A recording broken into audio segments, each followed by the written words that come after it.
seu cérebro, por exemplo, ele adora nicotina, sabia disso? Certo. Então ele usa, por exemplo, você tem a pessoa que tem intoxicação por metais pesados ou alguma coisa assim. Cara, cola por 21 dias adesivo de nicotina na pessoa, você desintoxica ela. Por quê? Você tem lá um metal pesado, ele acaba acoplando. Quando o cérebro identifica nicotina na corrente sanguínea, ele prefere a nicotina, ele dá preferência por ela. Isso vai limpando os neuroreceptores. Então você acaba desoxidando aí o cérebro da pessoa se você cola adesivo de nicotina nela. Léo Santana, neurocientista, psicoorientador e terapeuta há mais de 12 anos. Ele vem para desmistificar tabus e contar tudo sobre a medicina da floresta de uma forma leve. Pela neurociência, o inconsciente, ele é lugarizável, ele é acessível materialmente falando ou não?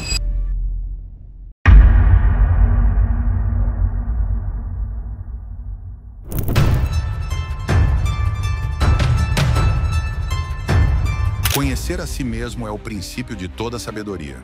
Aristóteles.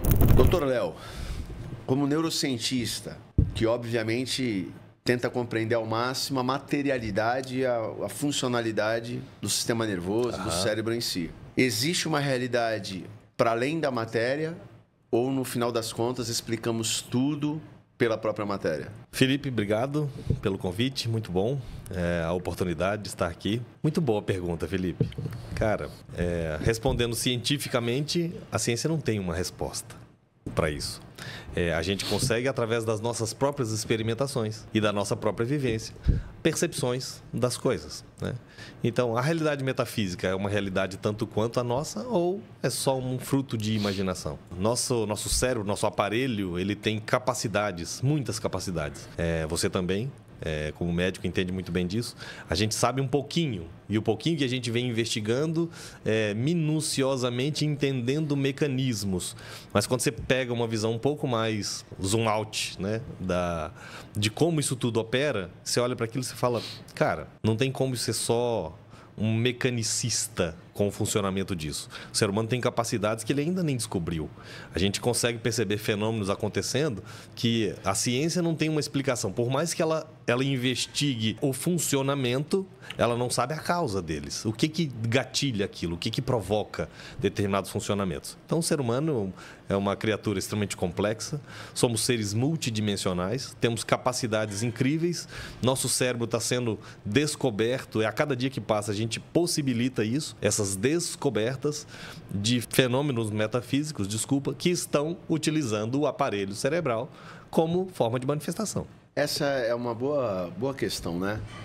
Então, o senhor poderia dizer assim, que de certa forma é uma presunção do homem acreditar ou dizer, afirmar, seja lá como for, que através da ciência, todas essas questões em aberto, digamos assim, metafísicas, serão explicadas mais cedo ou mais tarde? Eu acredito uma presunção muito grande. Isso não tem uma explicação. Quando você divorcia a ciência dos fenômenos metafísicos, aí isso empobrece os dois lados. Quando você junta ciência e metafísica, elas podem se complementar. Elas podem caminhar juntas. Elas não deveriam estar num ringue disputando quem que vai levar melhor no final dessa epopeia. Elas deviam estar num palco e apresentando uma dança. Eu acho que isso deveria ser o objetivo final. Essa é a grande utopia que a gente... Pela neurociência, o inconsciente, ele é lugarizável, ele é acessível materialmente falando ou não? É engraçado. Ou nem existe? Eu acho que isso... Por exemplo, eu tenho pacientes que tiveram perda de material cerebral ou perda de material neuronal. E aí a pessoa ela teve perda de memória. De repente, aquela parte que morreu, o cérebro começa a se colonizar, ele começa a se reconstruir em algumas coisas e de repente a pessoa retorna funções em lugares diferentes, que não era nem para estar funcionando. Você fala, cara, mas não tinha ali uma função específica para aquela área e de repente algo acontece que você não tem uma explicação. E o cérebro, a máquina resolveu, resolver o problema de uma outra forma e encontrou outro caminho. Encontra outros caminhos. Então, a gente tentar localizar aonde que fica armazenado, eu acho pouco provável a gente conseguir isso algum dia. Eu fui provocador, digamos assim, né, nessa questão do inconsciente, porque essa é uma questão, para a gente começar o papo. Claro. Neurociência, como eu falei, né, versus a metafísica, digamos. Sim. Porque o que é a consciência, né? Onde é que está? Como é que você apalpa isso? Né? Eu gosto muito, eu sou um entusiasta de experiências de quase morte. pesquiso muito sobre isso.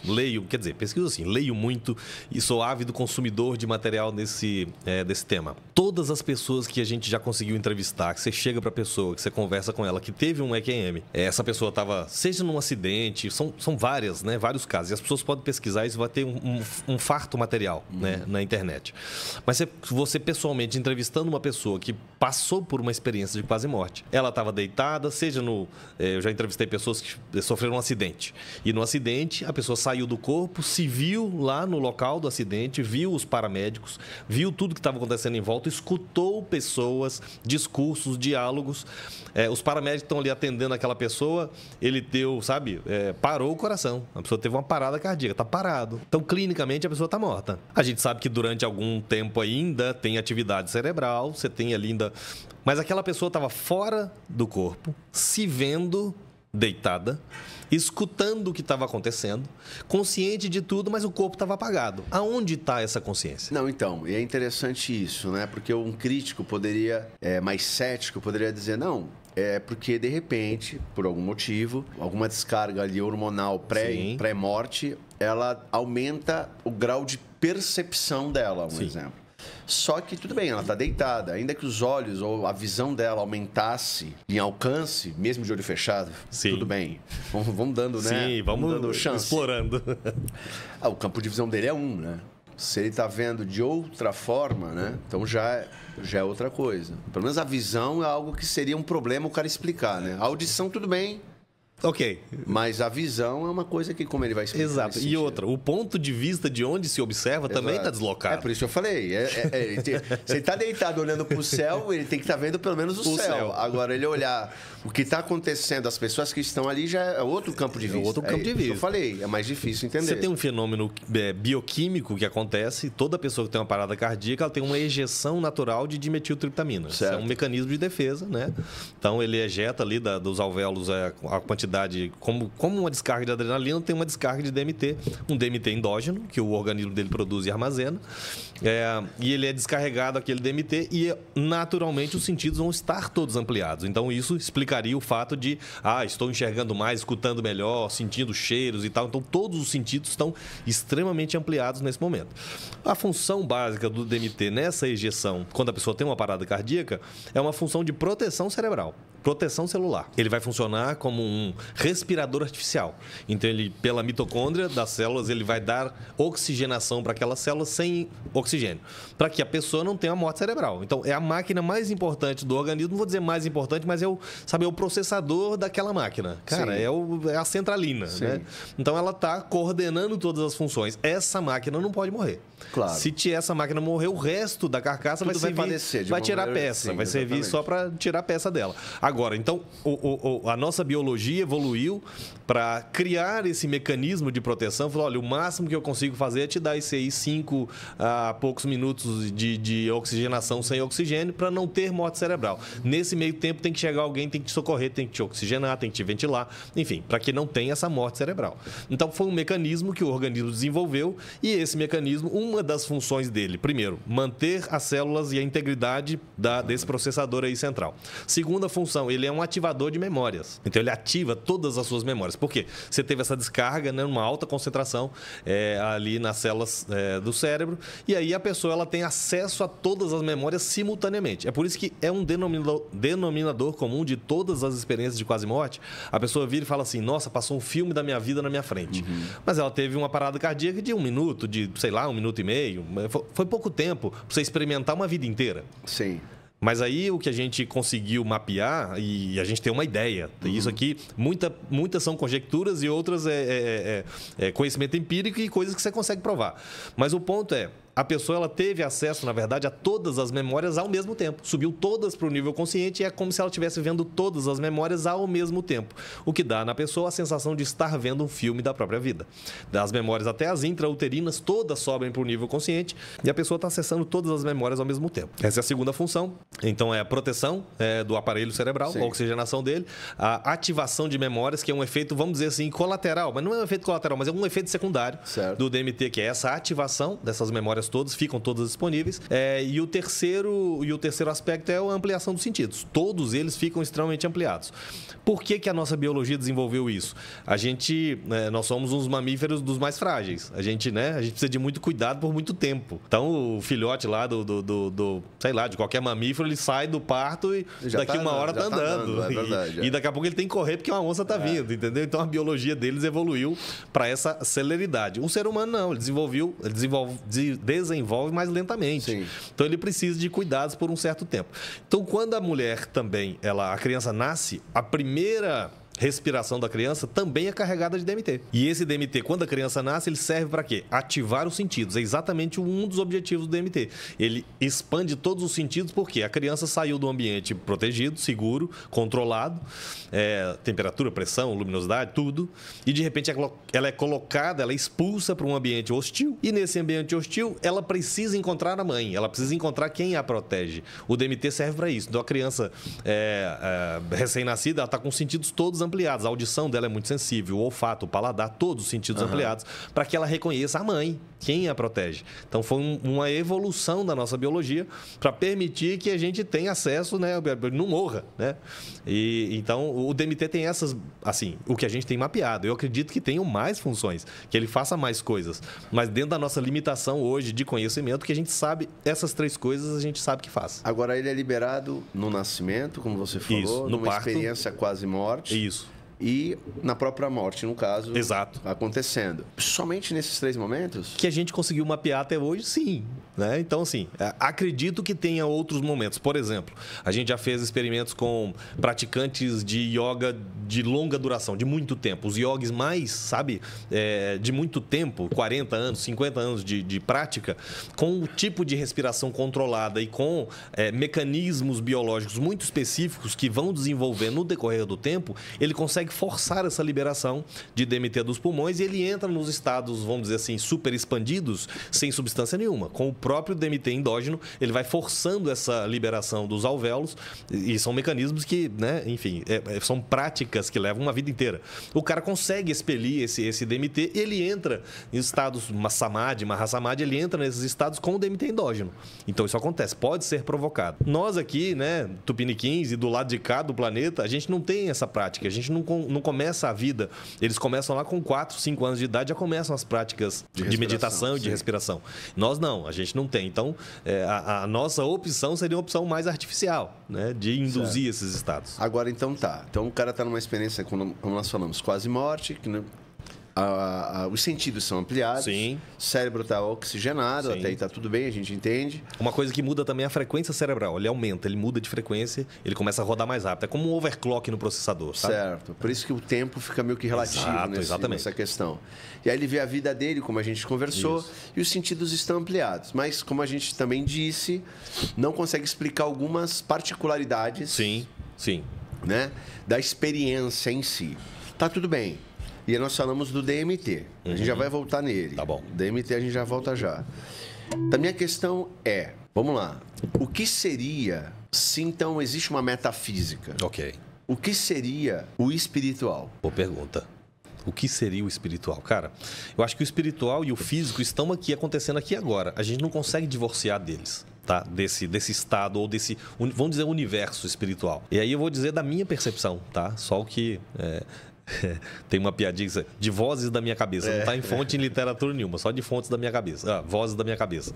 Mas o ponto é, os nossos sensores, os nossos sentidos, eles percebem determinadas faixas de frequência. Falando de física mesmo, sabe? Então, o seu olho enxerga do vermelho ao violeta. É um range de frequência. As cores que estão compreendidas entre o vermelho e o violeta, o seu olho capta. As cores infravermelhas ou ultravioletas, o seu olho não vai captar. Isso não invalida a existência de cores infravermelhas e ultravioletas. Você pega uma câmera de ultravioleta e aponta para o sol, você vai ver que está vindo cor ultravioleta e o sensor da câmera está captando.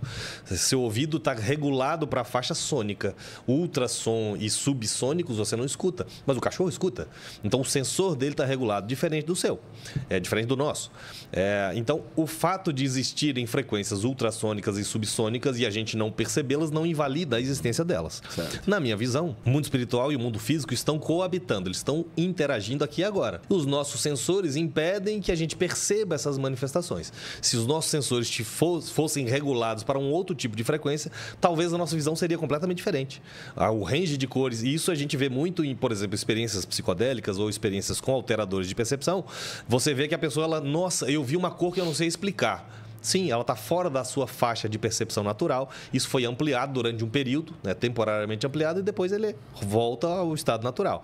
Então, voltando, a gente não tem como invalidar a existência frequências. Você não percebe frequência, mas o celular capta. Ele está aqui, tem uma frequência chamando no seu celular, você consegue conversar nela, mas você não escuta ela. Então, resumindo, a falta de percepção física de aparelhos que nós temos para este mundo não invalidaria, teoricamente, a existência dele. Perfeito. Eu acredito nisso. Gostei muito da sua resposta, muito didática, mas ainda é uma questão interessante, né? Porque o que a gente está conversando, quando a gente pensa no espiritual, a gente está pensando na questão mais de eternidade, algum grau de consciência ou não, mas enfim, algum grau de consciência talvez, até porque se o cara vê ele fora do corpo dele e é ele que está se vendo, já é uma boa... Muda muita coisa. Concorda? Dá para eu pensar em grau de consciência. Exato. Né? Não em algo etéreo, né? Não. Tipo, vamos ser todos um espírito que é um só, que... Tudo bem, eu respeito tudo, assim, eu sou muito tranquilo. Mas é que eu penso que isso não tem consciência. Isso vai se tornar se misturar. Tudo é água. Certo. Mas cadê eu ali na água? Cadê eu na água? É tudo água. Tudo água. Então, Mili que fez, não tem consciência. Não tem consciência individualizada. Mas é isso que torna a experiência da vida única e significativa, claro. De fato. Cara, eu sou muito direto nessas coisas. Acho assim, dá pra gente criar espiritualidades, não tem problema nenhum. Mas filosoficamente tem que, pelo menos, fazer algum sentido. Concordo.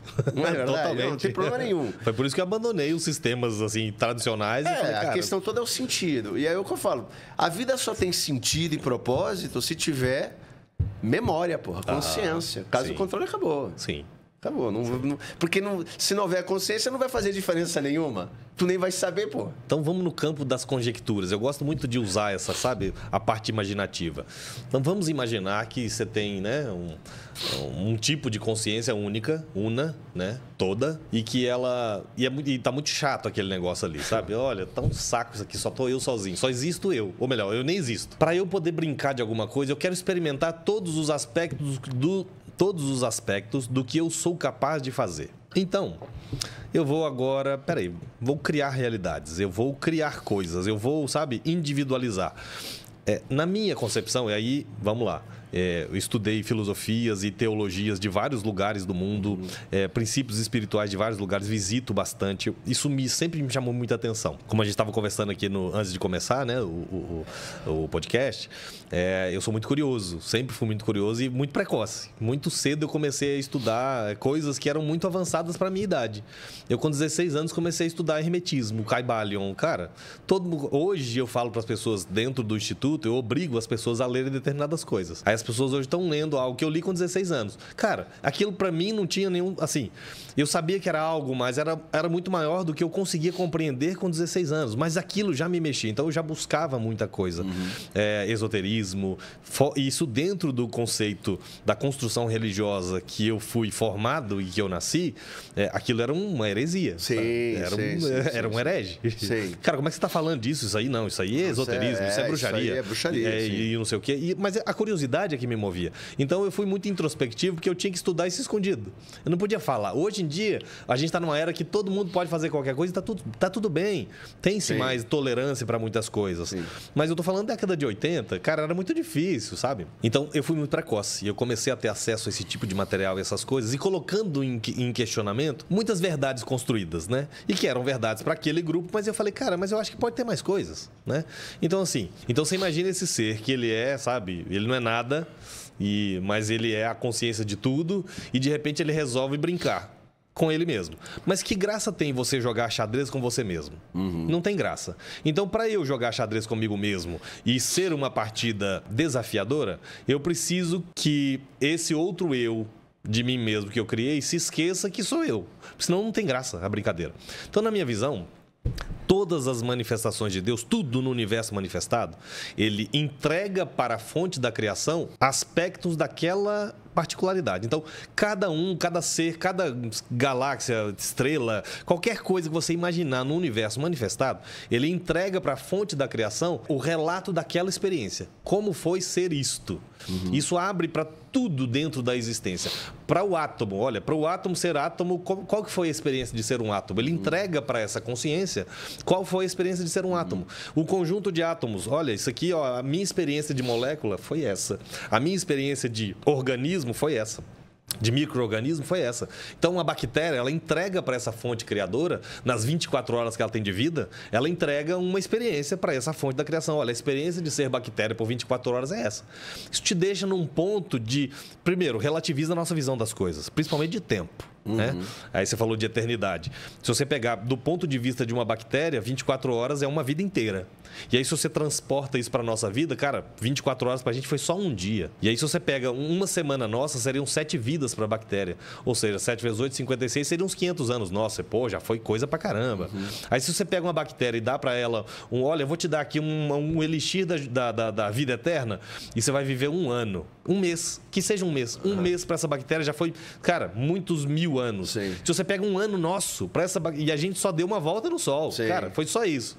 A gente passou primavera, verão, outono, inverno. Sim. Pra gente foi 4 estações e chegou o meu aniversário. Pra bactéria foi eternidade. Então, depende muito do ponto de onde se observa esse tempo, sabe? Então, qual que é o conceito de eternidade? O que é eternidade? Depende do ponto de vista. Se você entende que o tempo ele não se comporta da forma que a gente percebe, a gente tem uma visão linear de tempo porque o nosso cérebro tem lá um mecanismo que mapeia o tempo de forma linear. Mas eu tenho medicinas, por exemplo, na Amazônia, que você desliga a sua percepção linear de tempo. A gente usa isso muito para treinamento ou para desenvolvimento de pessoas que têm mediunidade de precognição ou de premonição. Então, tem uma medicina específica, que é uma plantinha lá que você pega, faz um preparado que os índios sabem fazer, ela vai desligar a sua percepção linear de tempo e se a pessoa tiver essa capacidade mediúnica, esse tipo de dom, ela vai enxergar o tempo para frente e para trás. É uma maluquice. Então, eu já participei de uma experiência dessa. Cara, é um negócio que te deixa assim, ei, o tempo não é do jeito que eu estava imaginando. Ou seja, o meu cérebro tem uma limitação de percepção do tempo. O cachorro percebe um tempo diferente de você. Você sai daqui, vai lá na padaria e volta, parece que passou um ano. O cachorro está felizão, ele está pulando. Ele não tem a mesma linearidade de tempo. Então, o tempo só é linear para a nossa percepção. Para outras dimensões, o tempo ele pode ser logaritmo, trigonométrico, ele pode ter várias outras configurações que o nosso cérebro, nosso aparelho ainda não aprendeu a perceber. A gente está limitado. Então, o que seria esse espiritual? Eu tenho, assim, cara, muitos conceitos do que seria isso e não fechei com nenhum. Estou aberto para possibilidades, até de eu estar errado. Até não, principalmente de eu estar errado. É porque por nossa dificuldade, por isso eu comecei naquele ponto da neurociência, material e metafísico. A gente tem que partir de algum lugar. Porque como a gente habita no mundo físico, a própria percepção de tempo para nós, que é humana, não tem o que fazer, ela se dá pelo envelhecimento, pela entropia de todas as coisas, né?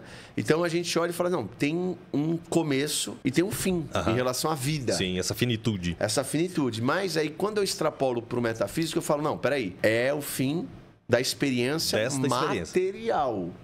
Mas quando eu penso, por exemplo, num EQM, onde a pessoa tem uma experiência extracorpórea, onde ela tem consciência de si, naquela experiência, eu não sei até que ponto, mas há uma possibilidade de eu extrapolar para uma imaterialidade consciente, que aí é uma questão de... Porque é aquela velha história, como você mesmo falou, tipo, a bactéria, né? Eu vou fazer colocando a mesma forma que o senhor falou. Por exemplo, a bactéria que relata a experiência, né? Sim. Mas consciência, isso é o que me pega muito, tá? Sim. Que é esse eu.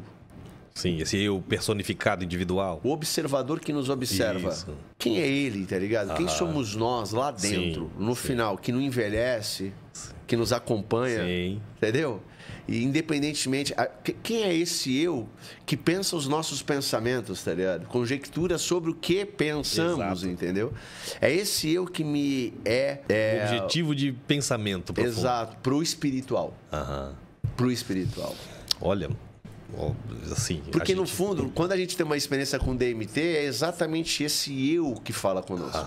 Ou, enfim, né? A gente vai falar já sobre isso. Só estou esquentando o ponto. Mas é que é nesse momento que a gente tem um... Não é verdade? Tipo, cara... Quem sou eu no final das contas? E quando o cara experimenta, inclusive, o senhor sabe bem, a morte do ego numa experiência profunda dessa, é onde fica biruta. Porque aí ele descobre o observador. Sim.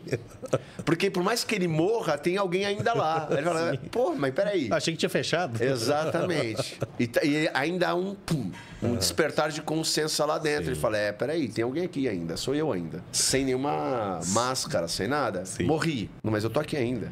Caramba! Essa é a grande experiência, eu acho que... Mas vamos lá. Olha, tem algumas coisas que eu tive a oportunidade de participar nesses anos todos e investigando isso tudo. Eu me sinto privilegiado, sabe? De ter tido contato com pessoas extremamente entendidas do assunto, aprender com grandes mestres. Seja mestres xamânicos, sejam mestres cientistas. Eu gosto muito dessa, sabe? O xamã na floresta, ele é tanto cientista quanto eu. Acho que é uma abertura, só tem uma... É como você falou. Só é a forma. É lógico. Só é a forma. Manifestações diferentes. Exato, ele é tão cientista quanto, que descobre coisas também, tem o mesmo espírito, sabe? A única diferença é que eles estão mais abertos para possibilidades... Do espiritual. Exato. Muito mais abertos. E muito mais conectados com isso. Eles estão integrados com a natureza. Você chega numa etnia qualquer e você conversa com os mais antigos... Cara, ele não se vê como fora da natureza. Sim. A gente é que tem essa coisa. Eu estou aqui, vou hoje passar o fim de semana na natureza. Ele não tem essa percepção. Deixa eu até te fazer uma pergunta já para perder o timing. Por que o pessoal, quando faz uso de medicinas da floresta... Vou falar do DMT, mas eu não quero entrar ainda. Vamos entrar já. Tá. Por que o pessoal ele fica, após a experiência... mais ligado, de alguma maneira, à própria natureza, ao universo em si? Na verdade, não é que ele fica ligado. Ele, na verdade, se lembra do que deveria ser o original, do que deveria ser o... Sabe? A gente se desconectou muito disso. Ele disso. se sente parte depois. Exatamente. Ele fica mais conectado. É porque como ele ficou muito tempo dissociado dessa percepção dele, de si próprio, como natureza, ou ele não foi nem construído dessa forma, diferente deles que estão lá completamente integrados da natureza, um xamã que ele nasceu na floresta e a vida inteira, aquilo foi a percepção dele, né, de vida. Ele e natureza são a mesma coisa. Você não está derrubando a árvore, você está tirando uma parte dele. Ele tem essa consciência. Você não está estragando o rio. Cara, você está estragando a vida, que sou eu. E então, a visão deles é muito diferente da nossa. A gente não, né? Teoricamente civilizados e, né, com todas as facilidades que temos e tal, a gente se distanciou muito dessa percepção de si mesmo como natureza. Então, o índio não vai para a natureza. Ele nunca saiu de lá. A gente é que, às vezes, precisa ir pisar na terra, ter contato com a natureza, porque a gente... E nas experiências dissociativas e com DMT especificamente, a pessoa ela retorna para o original. É o que deveria ser, mas que por uma série de coisas da sociedade, do humano como humano, acabou se distanciando disso, né? Então a gente acabou perdendo essa conexão, mas ela é intrínseca nossa, ela é parte nossa. Então um resgate de uma essência. É só um resgate, é só um relembrar de algo que já está ali, entendeu? Então é um aplicativo que está no celular que eu não sei usar, eu nem sabia que estava ali. Aí eu abro o celular, o que isso aqui faz? Aí de repente eu clico naquele aplicativo, aí abre e eu vi que tem um monte de coisa e tem um monte de funções. Olha, eu nem sabia. Mas ele estava no aparelho. Então, usando esse exemplo, são capacidades e funcionalidades que estão no aparelho, mas que estão, cara, disfuncionais. Entendi. E aí as medicinas vão trazer essa função. Entendi. É interessante. Porque é um relato quase que único também, né? De se sentir parte de um todo, né? E isso mexe até com a forma como a pessoa se vê no contexto da vida. Muda muita coisa. Então, é por isso que você tem muitas histórias de transformação com as medicinas. Você tem muita doideira também, né? A gente vai falar disso, mas você tem muitas viradas de chave, pessoas assim que, cara, que literalmente mudaram 180 graus o destino. Tava indo para lá e tô indo para cá. Eu sou uma pessoa dessas. Eu era um operador de mercado, morava em Nova York, fazia operação de mercado financeiro. E aí, de repente, como é que você virou para uma outra... Cara, foi uma virada de chave. E essa consciência, quem trouxe foi um episódio com uma das medicinas. Tá. Vamos falar das medicinas. Quais são as medicinas, então, doutor? Vamos lá. As mais conhecidas, digamos assim, além das mais conhecidas, aquelas que promovem, digamos assim, uma viagem interna introspectiva Sim. de transformação. Todas as medicinas, de forma geral, vão habilitar alguma função, vão conectar alguma coisa diferente no cérebro. Seja o DMT, que é assim, DMT é a substância mais abundante na natureza, né? Todas as folhas verdes no planeta têm DMT. Você fala, olha, como assim? Toda folha verde no planeta tem algum grau de DMT. Então ela está espalhada em toda a vegetação do planeta e todos os mamíferos da Terra têm DMT. Você fala, cara, ele é endógeno em muitos dos mamíferos e é presente em todas as plantas. Certo. Ah, Léo, então por que você não faz ayahuasca com folha de, sei lá, de pé de manga? Porque a quantidade de DMT é muito pequena, você precisaria de toneladas para poder, o que você faria com 1 quilo, por exemplo, da chagrona. Sim. Então, é por uma questão, né, óbvio, de quantidade, certo. ela que mais tem abundante. Para nós. Então, se você pega no Oriente, por exemplo, a acácia é a planta que mais tem DMT no planeta. Por contagem, né? Por milímetro, por partes por milhão de princípio ativo, a acácia é a árvore que mais tem DMT no planeta. E não é coincidência que ela é a árvore sagrada para judeus, para hindus, para muçulmanos, para várias cosmogonias aí espalhadas pelo planeta, tem a acácia como uma árvore sagrada. A Arca da Aliança para os judeus foi feita de madeira de acácia. Por que acácia? Com tantas árvores, com tantas madeiras nobres e boas, tem muita madeira boa, mas justamente a acácia era sagrada e é a árvore que mais tem DMT. Então, na minha visão, tá? Isso é só conjecturas. Essa mensagem, sabe? Os arquitetos dessa realidade deixaram o DMT como uma pista para que a gente tropeçasse nele em algum momento, quando a gente tivesse algumas capacidades. Desde que o ser humano é ser humano na Terra, ele come planta, ele experimenta coisas, ele come coisas. E desde que o ser humano é humano na Terra, existe essa possibilidade dele ter entrado em estados expandidos de consciência por influência do DMT. Eu falei disso numa entrevista que dei há pouco tempo. O Rick Strassman, que é um pesquisador, ele fez um levantamento arqueológico e ele escreveu um livro que chama O DMT e os Estados de Profecia. E ele coloca nesse livro todo o levantamento que ele fez em vários lugares do mundo e ele associa os estados alterados que os profetas antigamente entravam, nos estados visionários que ele entravam, a influência do DMT. Entendi. Ele faz essa associação nesse livro. Muito interessante. Depois pesquisa para você ver. Eu estou pensando aqui, o senhor falando, bom, o Dr. Pinotti ele até me comentou isso comigo, né? A experiência do próprio Moisés, enfim, várias experiências ali, muito provavelmente estava sob algum tipo de efeito, né? Sim. Agora, é possível... Vou fazer uma pergunta agora. Bom, é possível uma experiência religiosa legítima sem DMT? Impossível. Porque toda experiência religiosa envolve uma descarga emocional, envolve uma série de coisas, né? A pessoa ela não tem uma experiência religiosa, simplesmente estou aqui de repente, pá! Não, geralmente ela está dentro de um contexto, seja de qualquer religião, tá bom? Qualquer religião que seja.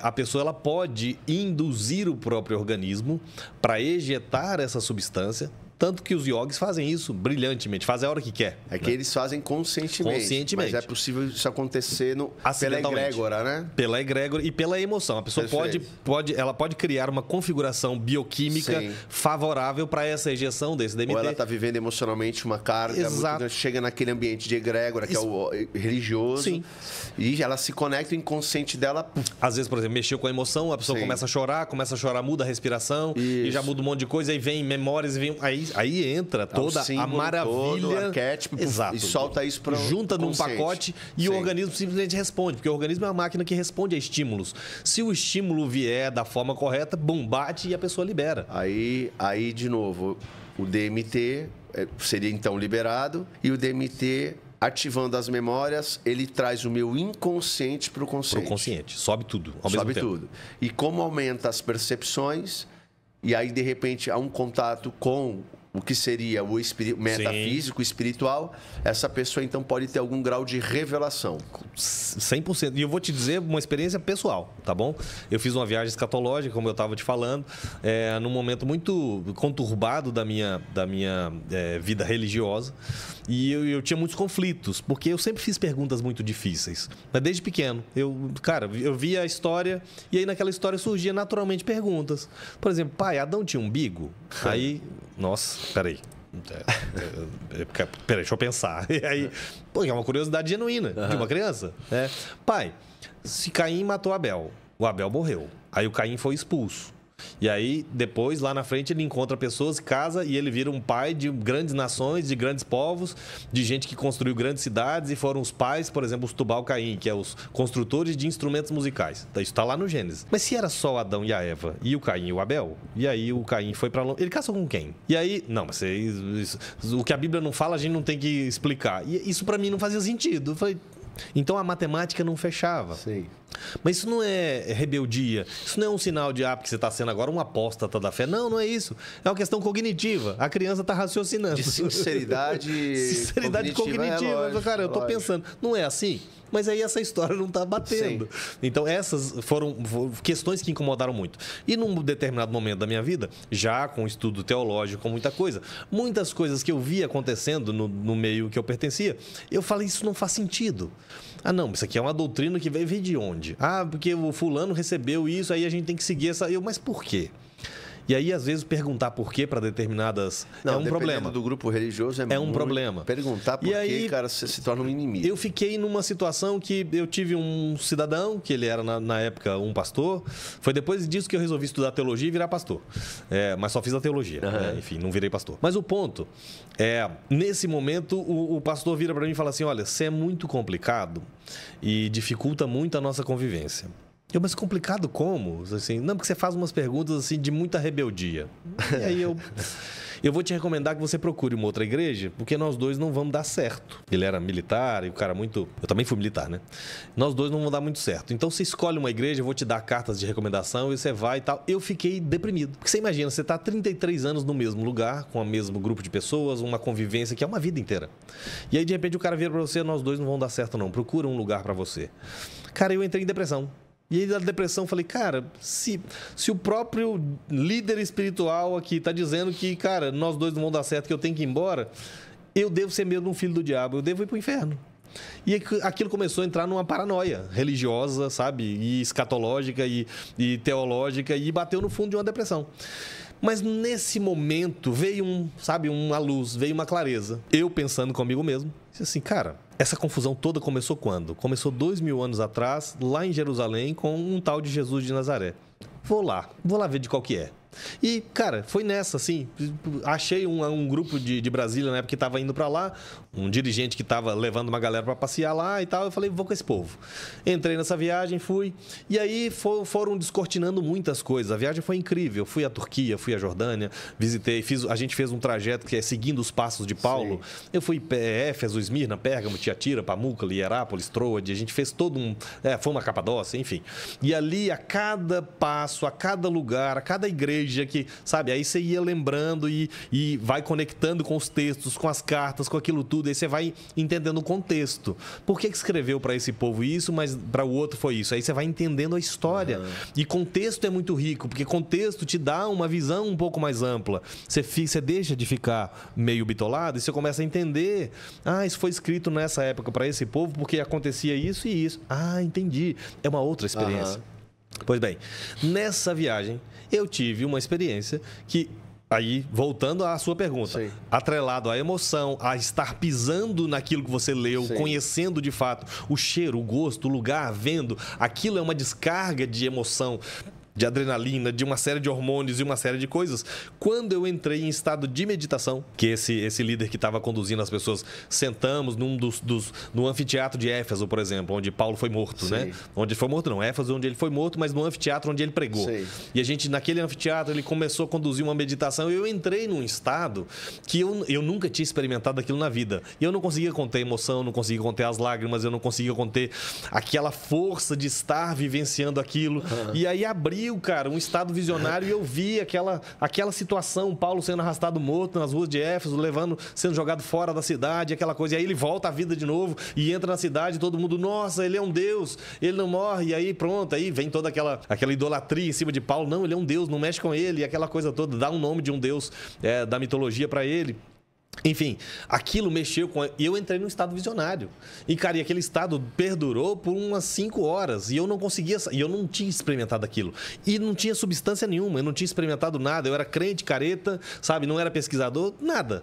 Eu nunca tinha entrado num estado daquele. Um estado muito parecido com o que a gente lê dos estados de profecia que os profetas entravam. Uma alteração de consciência. Total. Né? Uma alteração total. E uma percepção extremamente ampliada. Perfeito. Que eu só fui experimentar algo parecido de novo depois, quando conheci as medicinas. Anos depois, quase uma década depois, sabe? Mas então lá nesse lugar, então teve essa experiência pontual, Éfeso. O resto da viagem eu fiquei naquele êxtase e tal. Quando a gente chegou aí passamos a Jordânia, fomos Monte Nebo, lugar onde Moisés, de onde ele avista a Terra Prometida. Aquilo também gerou uma emoção muito grande. Sim. E aí você vai, né, na retrospectiva de tudo e vai e segue, desce Monte Nebo, atravessa o Mar Morto e chegamos no lado israelense. Aí do sul visitamos as ruínas ali de Qumran, né, dos essênios e aquela coisa, e aquilo tudo mexendo, que eu já tinha estudado os essênios na adolescência, e aquilo tudo vai conectando, e a gente sobe, aí fomos São João do Acre, extremo norte do país, aí vai no leste, né, colina de Golã, e vai aquela coisa toda, o final da viagem a Jerusalém. Quando a gente chega em Jerusalém, chega pelo Monte das Oliveiras. E quando chega no Monte das Oliveiras, ele faz uma santa ceia. E ali, naquele jardim, sabe, no Monte das Oliveiras, olhando para a entrada de Jerusalém, olhando a cúpula, né, o Domo da Rocha lá, a mesquita de Al-Aqsa, cara, aquilo ali, eu falo e começo a arrepiar. Por quê? Naquele lugar, naquele estado, com aquela configuração toda, na hora que a gente sentou e fizemos a Santa Ceia, eu entrei em estado de profecia. E ali eu entrei num estado que me assustou, porque foi um estado de profecia real. Ali eu entrei num estado visionário, eu comecei a ver coisas da minha vida, da minha família, de pessoas que estavam próximas. A pessoa vinha conversar comigo alguma coisa, eu sabia o que ela estava falando para frente e para trás no tempo. E eu não tinha experimentado aquilo ainda. Foi mais forte do que em Éfeso ainda. Foi um upgrade da experiência de Éfeso. E foi uma coisa assim, surreal aquilo. E eu naquele estado maravilhado. E aí eu comecei a perceber que quando eu abria a boca e falava algo, a ato contínuo aquilo acontecia. E aí eu estava tendo percepções para frente no tempo. Então eu via uma pessoa vai ser atropelada. Eu segura aqui, vai passar um carro desgovernado. De repente o carro vral, e passa e a pessoa... Todo mundo começou a ficar assustado comigo. E eu comecei a me fechar. Falei assim, eu vou ficar calado porque, cara, eu posso matar alguém com isso. O temor que me sobreveio foi um temor de algo extremamente poderoso que eu não tinha o menor conhecimento sobre do que funcionava ou como era aquilo. As minhas palavras tinham um poder de profecia absurdamente grande e eu resolvi, cara, eu preciso ficar calado. E aí, por conta própria, eu entrei em introspecção e as pessoas, Léo, eu resolvi ficar em silêncio. E eu fiquei 3 dias em silêncio, até aquilo passar. E passou os 3 dias e aquilo não passava, ele diminuiu um pouco. E aí eu fui, não, eu preciso comer alguma coisa, eu preciso aterrar, eu preciso estar aqui de novo. Existe um fenômeno que acontece muito com os visitantes em Israel, que chama fenômeno de Jerusalém, ou síndrome de Jerusalém. Sim. Síndrome de Jerusalém, a pessoa entra num estado de êxtase, de visionário, e, cara, ele tem que ser internado. E a pessoa, às vezes, vai para internação, fica alguns dias internada, tem que ser medicado e tal, para ela poder voltar desse estado. Então, é um fenômeno que acontece muito em Israel. E aconteceu comigo, só que eu não precisei ser medicado. Ali eu me contive, eu falei, vou silenciar e a jornada agora é para dentro. E comecei a visitar aspectos da minha própria vida. E foi ali que eu ressignifiquei essa questão toda, sabe, do por que ele achou que eu estou sendo rebelde. E aí veio uma compreensão de todas as coisas e pacificou a minha alma. Ali eu tive clareza. E tive total clareza de que o sistema já não me serve mais. A caixinha ficou pequena. Isso aqui que eu vivenciei é muito maior, ou seja, a mensagem do evangelho é muito maior do que a doutrina que estão querendo me vender. Certo. E aí eu abandonei o sistema naquela época, quando eu voltei ao Brasil. E tanto que terminou essa experiência em Jerusalém, a gente ainda foi para Tel Aviv, ainda ficamos mais alguns dias. A turma voltou para o Brasil, eu parei na França. Eu falei assim, cara, eu preciso ficar um tempo, porque se eu voltar para o Brasil do jeito que eu tô, eu tenho certeza de chegar lá eles vão me internar. Claro. Eu tenho certeza. Isso é um choque, né? É um choque. Então eu cheguei e fiquei uma semana na França. Aí fiquei em Paris, fiquei andando por aquela coisa do capitalismo, do consumismo, e entra nas lojas e tal. No 5º dia em Paris, me deu uma vontade doida de comer um McDonald's. Aí eu falei, tô de volta. Agora eu tô de volta. Peguei o voo, marquei o voo de volta e voltei para casa. Então, foi uma experiência desses estados e que eu só voltei a entender ou a sentir aquilo novamente quando experimentei a medicina pela primeira vez. Tá, então é possível então afirmar que a experiência religiosa ela está associada ao DMT. Sim. E aí, quanto mais, talvez, eu não sei, ou quanto maior é a descarga de DMT, ou, né, dessa potência, maior vai ser a experiência religiosa dessa pessoa, seja introspectiva ou visionária, enfim, de profética, seja como for. Depende da quantidade, na minha visão, tá? E isso, mais uma vez, eu não estou dizendo que isso é a verdade absoluta, é apenas a minha percepção pelas experiências que tive. Eu não tenho uma outra referência, para falar sobre. E a gente consegue medir isso nas experiências com as medicinas, porque você regula a dosagem. Exatamente. Quando você regula a dosagem, você muda o nível de experiência da pessoa. É por isso que eu bati nessa tecla. O DMT ele é essencial para que haja a experiência religiosa legítima. Sim. Tô falando, natural. Eu estou falando da experiência religiosa quando envolve esse fenômeno espiritual. Perfeito. Não a sincera de uma simples oração. Não é? Sim, a gente está falando de fenômenos. Do fenômeno. Certo. Tá. Agora vem cá, dentro das medicinas da floresta, vamos voltar. Certo. Vamos falar de algumas medicinas, que eu sei que o senhor domina todas, para a gente parar e chegar na ayahuasca ou em alguma outra, onde o DMT é preponderante. Uhum. Antes da gente falar das medicinas da floresta, apesar que eu acho que é indígena também, com certeza é. Eu quero falar dessa aqui primeiro. Ok. Cogumelo. Ok. Que é a psilocibina normalmente, né? Tem a mescalina também. Sim, mescalina. Mas a mais conhecida talvez seja a psilocibina e a mescalina, as mais conhecidas, né? Qual que é a diferença da psilocibina para o DMT? Vamos lá. A psilocibina ela é o princípio ativo dos cogumelos, né? E é um outro reino, tá? Então, o DMT de plantas é um reino vegetal. Então, você tem um reino e você tem, né, toda uma hierarquia, vamos dizer assim, elemental que governa o reino vegetal. Certo. O reino fungi é um outro reino, uma outra inteligência. Na minha visão, é o reino de maior inteligência de todos os reinos, é o reino fungi. Primeiro que ele é o mais antigo. É o reino que recicla a vida no planeta. Isso aí você já começa com... Tem um mistério, né? Absurdamente grande nisso. É um reino que é o reino dos recicladores de material biológico, né? Todo material biológico é reciclado por fungos. Cara...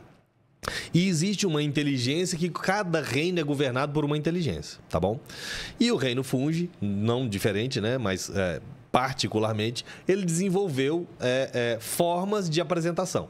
Então, só falando da parte de legalização, os cogumelos não são legais no Brasil. Sim. A gente fala abundantemente da ayahuasca porque existe uma regulamentação, foi feito todo um processo regulatório. Hoje é permitido o uso dentro de um contexto espiritual, religioso, sacramental da ayahuasca no Brasil.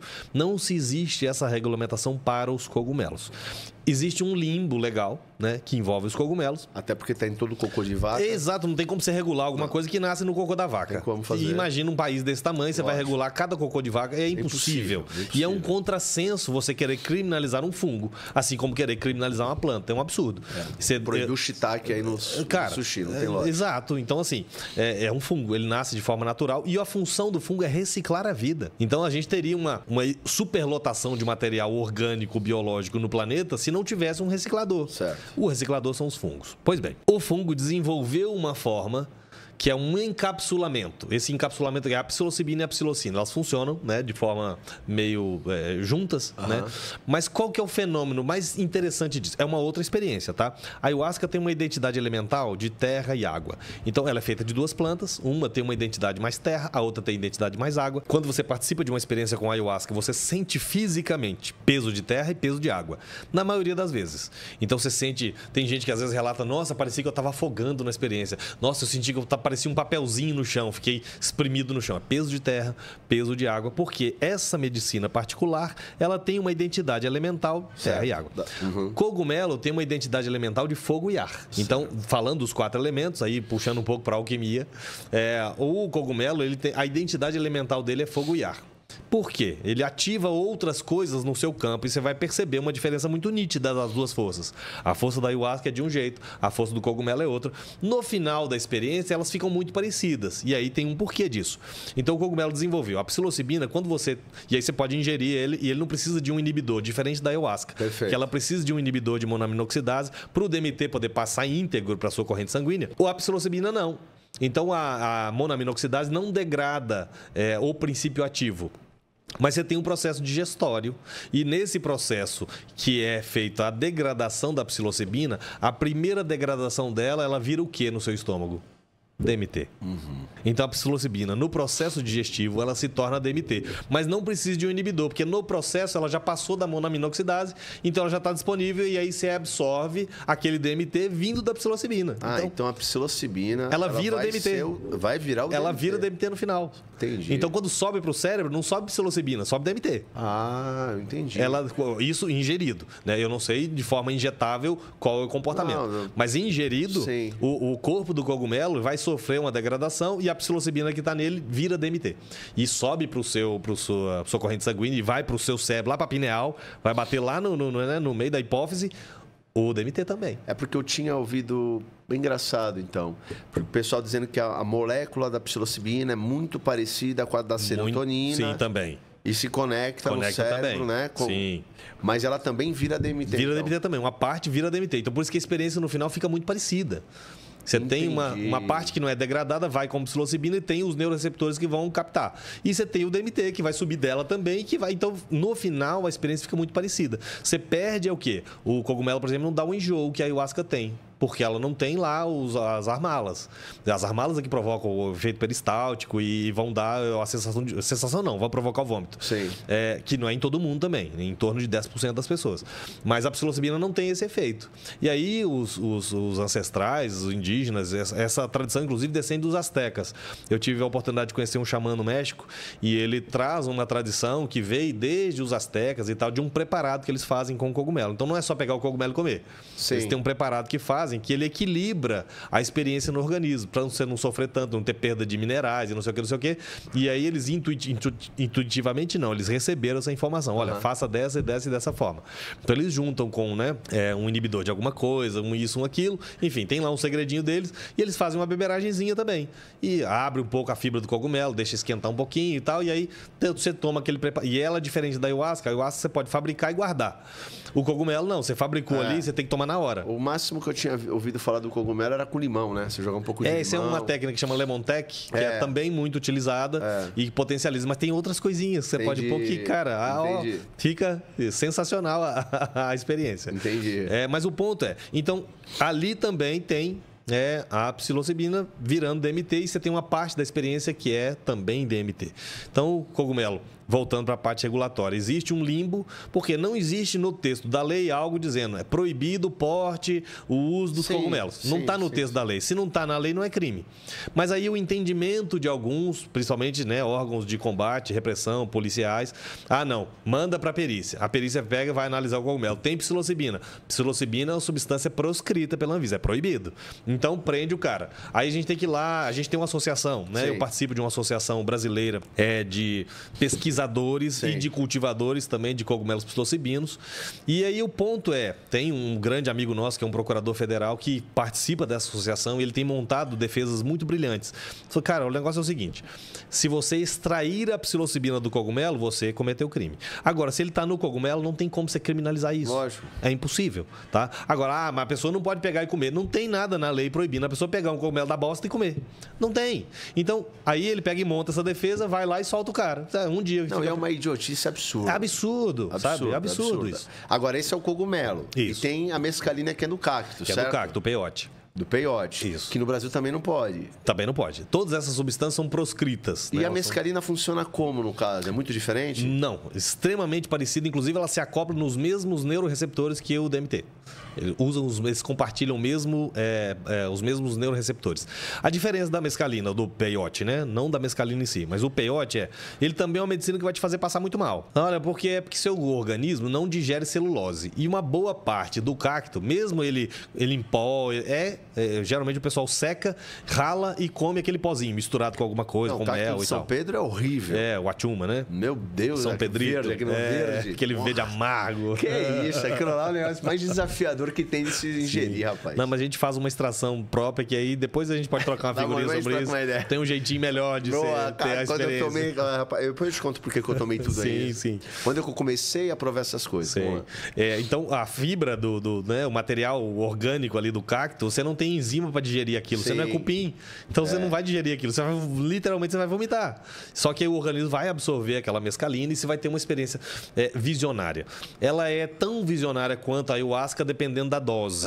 Então você precisa de uma dose muito maior de ayahuasca para atingir os estados visionários que a mescalina dá. Porque ela vai... Ela a gente fala, né? Uma molécula promíscua. Isso, ela parece com DMT e vai... É isso aí. Entendi. Exatamente isso. Então, por isso que ele acopla, inclusive, no mesmo neuroreceptor. Perfeito.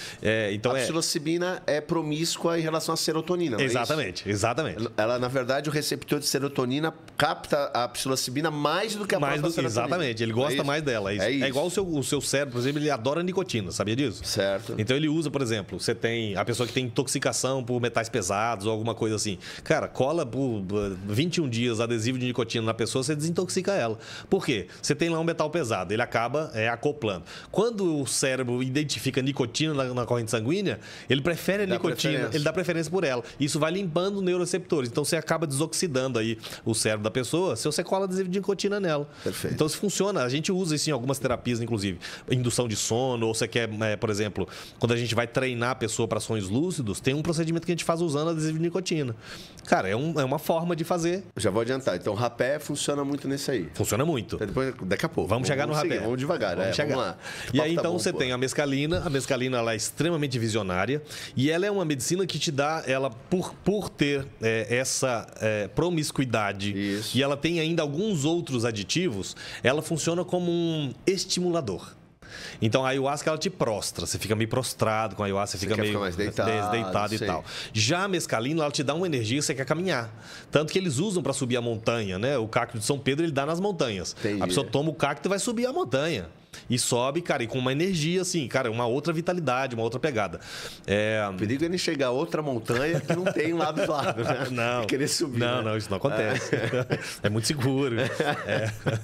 Mas aí o ponto, então, ela tem... Aí, fisiologicamente, o seu corpo vai responder de formas diferentes. Você não tem como ter uma experiência de mescalina e querer deitar com ela. Não, você vai querer andar, sabe? Você quer... Como ela é muito visionária e ela muda a sua percepção de cores, de uma série de coisas, dificilmente você fica introspectivo. A gente tem meditações que a gente induz, né, com a utilização do Wachuma, mas, cara, é para uma outra pegada. É uma medicina que ela dá certo com outra configuração. Você tem... cara... A gente falou da psilocibina, falamos da mescalina, né, que é o cacto. Que é o cacto. Eu perguntei primeiro do cogumelo para ti, porque o cogumelo... Ele é também extraordinário por ser milenar também. Sim. É o ser vivo mais antigo no planeta, são os cogumelos. Certo. E aí, por ser toda essa cultura agora latina, né? A questão do São Pedro, a questão do peiote, tudo bem. Agora, eu queria chegar aqui na nossa, nos nossos aqui, né? Você ia falar mais alguma coisa do cogumelo? Não, era isso okay. mesmo. O que eu queria perguntar para ti é o seguinte. Então, porque assim, todas essas experiências estão associadas ou ao DMT ou a uma molécula que é extremamente parecida com o DMT e vai trabalhar na mesma função. Sim. Então, de novo, não dá para dissociar a experiência religiosa, de visão extrasensorial, metafísica do DMT. O DMT é parte necessária para essa experiência. Hoje, com essa capacidade que a gente tem, com os mecanismos que a gente tem, os mecanismos cerebrais, a gente precisa dessas ferramentas. Pode ser que a gente evolua, né, em alguns milênios e a gente não precise dessas ferramentas e o cérebro naturalmente ative essas funções. Então a gente sabe o como. A gente só não sabe a causa. Exato. Que é aquela questão do aumento da percepção e você dizer, cara... tá para além de mim, né? Enfim, mas aí tá tudo bem. Eu queria chegar aqui nos nossos. Rapé. Ok. Quando começa isso e de onde vem esse negócio? Então, cara, se encontra, né, nas tradições originárias, né? Tanto no Brasil quanto na Amazônia peruana, boliviana, enfim, de toda a América do Sul e Central.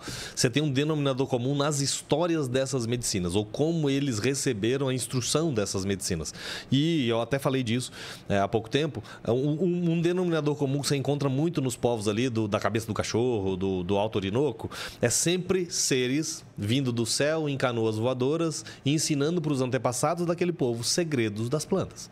Então, todas as histórias sempre chegam nesse denominador comum. Isso, inclusive, já foi matéria de investigação do pessoal do History.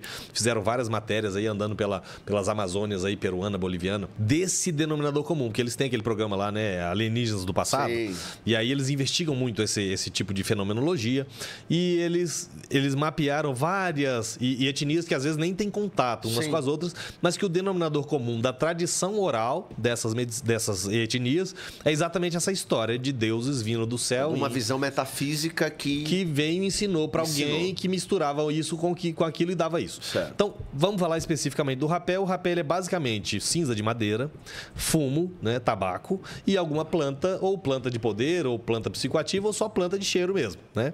Ou planta medicinal. Então, basicamente, essa é a base de receita para qualquer rapé que você vai fazer, né? Certo. O uso do rapé pelas comunidades indígenas, pelas etnias indígenas, é um uso cerimonial, um uso ritualístico.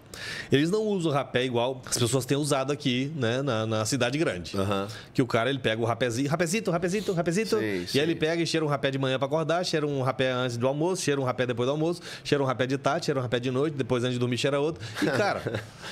Quase virou cigarro. Virou um cigarro do cara. Sim. Então, aí o que era para ser uma medicina virou uma toxina. Certo. E aí tem um estudo da USP, se não me engano, de 2000 e eu não sei se foi 18, 19, tem que resgatar isso nos meus guardados. Eles viram esse avanço muito grande da xamanização que está acontecendo e de todo mundo agora é xamã de rapé. E aí, não, mas o que isso provoca no organismo? E começaram a fazer várias pesquisas. Conclusão que a USP chegou é que a cinza de madeira, o que só... Não sei se você teve vó no interior, se gente na roça. Como é que eles faziam sabão antigamente? Cinza do fogão de lenha. Entendi. Você pega a cinza, fazia lá a mistura com a gordura e tal e fazia o sabão, né? Por que funciona? Porque tem soda cáustica. Toda madeira carbonizada tem soda cáustica. E aí você pega a cinza da madeira, mistura com o tabaco e mistura com a planta. A planta, ok. O tabaco, sim, uma planta de poder. Seria nicotina. Nicotina. O tabaco em contato com a mucosa provoca um grau de dependência maior do que o cigarro. Então, se você é tabagista, sabe, fumante, é muito mais vantagem você continuar com o cigarro, que aí você vai ter um tipo de patologia. Agora, se você começa a usar rapé com frequência, o grau de dependência de nicotina é maior do que o cigarro. E aí o cara não consegue, tá cheirando rapé o dia inteiro. Isso é um ponto. A adicção, que pode causar do uso fora do ritual. Então, o índio não usa se não for de forma ritualística, né? O indígena. A cinza de madeira é soda cáustica. Esse soda cáustica que a USP descobriu em contato com a mucosa, em uso prolongado, desenvolve câncer do osso da face. Então, isso no longo prazo, a gente hoje não tem... A gente não vai conseguir ver isso. Nos próximos 10, 15 anos, esse uso exagerado, tá, do rapé, ele vai provocar nos próximos 10, 15 anos um aumento muito grande desse tipo de doença, câncer do osso da face. Porque a soda cáustica, ela é ácida, ela vai começar a corroer ali material biológico e vai danificar. Geneticamente vai gerar esse câncer. Vai gerar esse câncer. Então, assim, precisa ter muito cuidado com isso. É uma medicina? Sim, é uma planta de poder, mas há que tem uma aplicação específica para ela. Então, assim, nas vivências que a gente faz, todo lugar que eu vou, o pessoal acha que eu sou muito xamânico e me dão rapé de presente. Cara, eu vivo dando de presente. Não, toma para você, dou pro N, dou para um monte de gente. Toma aí. E vou distribuindo. Porque eu não uso. Né? Por causa dessa pesquisa.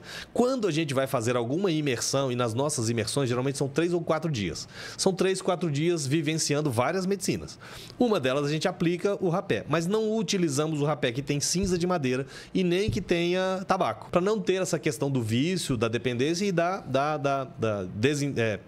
dessa degradação aí de material biológico. Olha, então o que vocês usam? Os índios Yanomami desenvolveram um tipo de rapé que não tem tabaco e que não tem cinza de madeira. É só uma planta que eles têm lá, empilada essa planta, purificada e seca, né? Ela queimada, seca, pilada e entregue. E você sopra aquele rapé. Qual que é a diferença dele? Nem é chamado rapé, ela tem um outro nome. Tá? Para os Yanomami, ela tem um outro nome. Eu aplico essa medicina. Essa. Por quê? Porque eu não quero que a pessoa depois fique... apliquei rapé com Léo e agora, cara, não consigo parar de cheirar o rapé. Não, eu não quero ser culpado do vício de ninguém. Eu não me viciei, nem utilizo. Então, quando a gente vai fazer vivências, imersões prolongadas, que aí a gente tem toda uma integração. Por que a importância dessa imersão? Que na imersão você vai ter um porquê. O que eu vejo muito preocupante, Felipe, a pessoa chega para um ritual de ayahuasca, chega lá tomar ayahuasca, pinga o sananga, depois cheira o rapé, depois, né, e vira uma orgia xamânica. E aí a pessoa ela não consegue identificar o que é que acrescentou para ela de fato na experiência. Eu sempre uso esse exemplo. Você imagina que você está na sala de aula e você está lá um professor de português, de matemática e um de geografia, e os três dando aula ao mesmo tempo. Você vai prestar atenção em quê?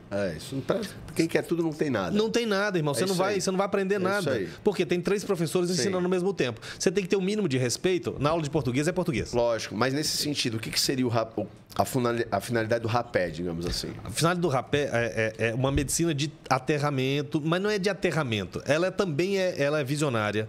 Eles usam ela para ter acesso a consciências de plantas. Então tem usos rituais muito específicos. Limpeza, principalmente, catarses. Então é uma medicina que vai exigir muito do corpo uma limpeza. Basicamente é uma medicina de limpeza, tá? E aí o que acontece? Vamos lá. Lá na aldeia, e eu morei 10 anos na Amazônia. Na aldeia, agora que isso mudou, que com essa xamanização que vem acontecendo e essa popularização, sabe, desse resgate que as pessoas querem ter, não quero ter contato com índio, estão trazendo, sabe, as etnias para a cidade grande, fazendo esses rituais, né, xamânicos, maravilhosos, com música e tal, e tudo muito bom, tudo lindo, mas aí eles adquiriram conosco a cultura de aplicar o sananga, o rapé e a ayahuasca juntos, porque isso não é da tradição deles. Foi aprendido conosco. Entendi. A gente viciou, a gente criou esse sistema e como eles estão, né? Tá tudo bem. Já que vocês querem, a gente tem. Sim. Mas isso não fazia, até 10, 15 anos atrás, não fazia parte da ritualística, né?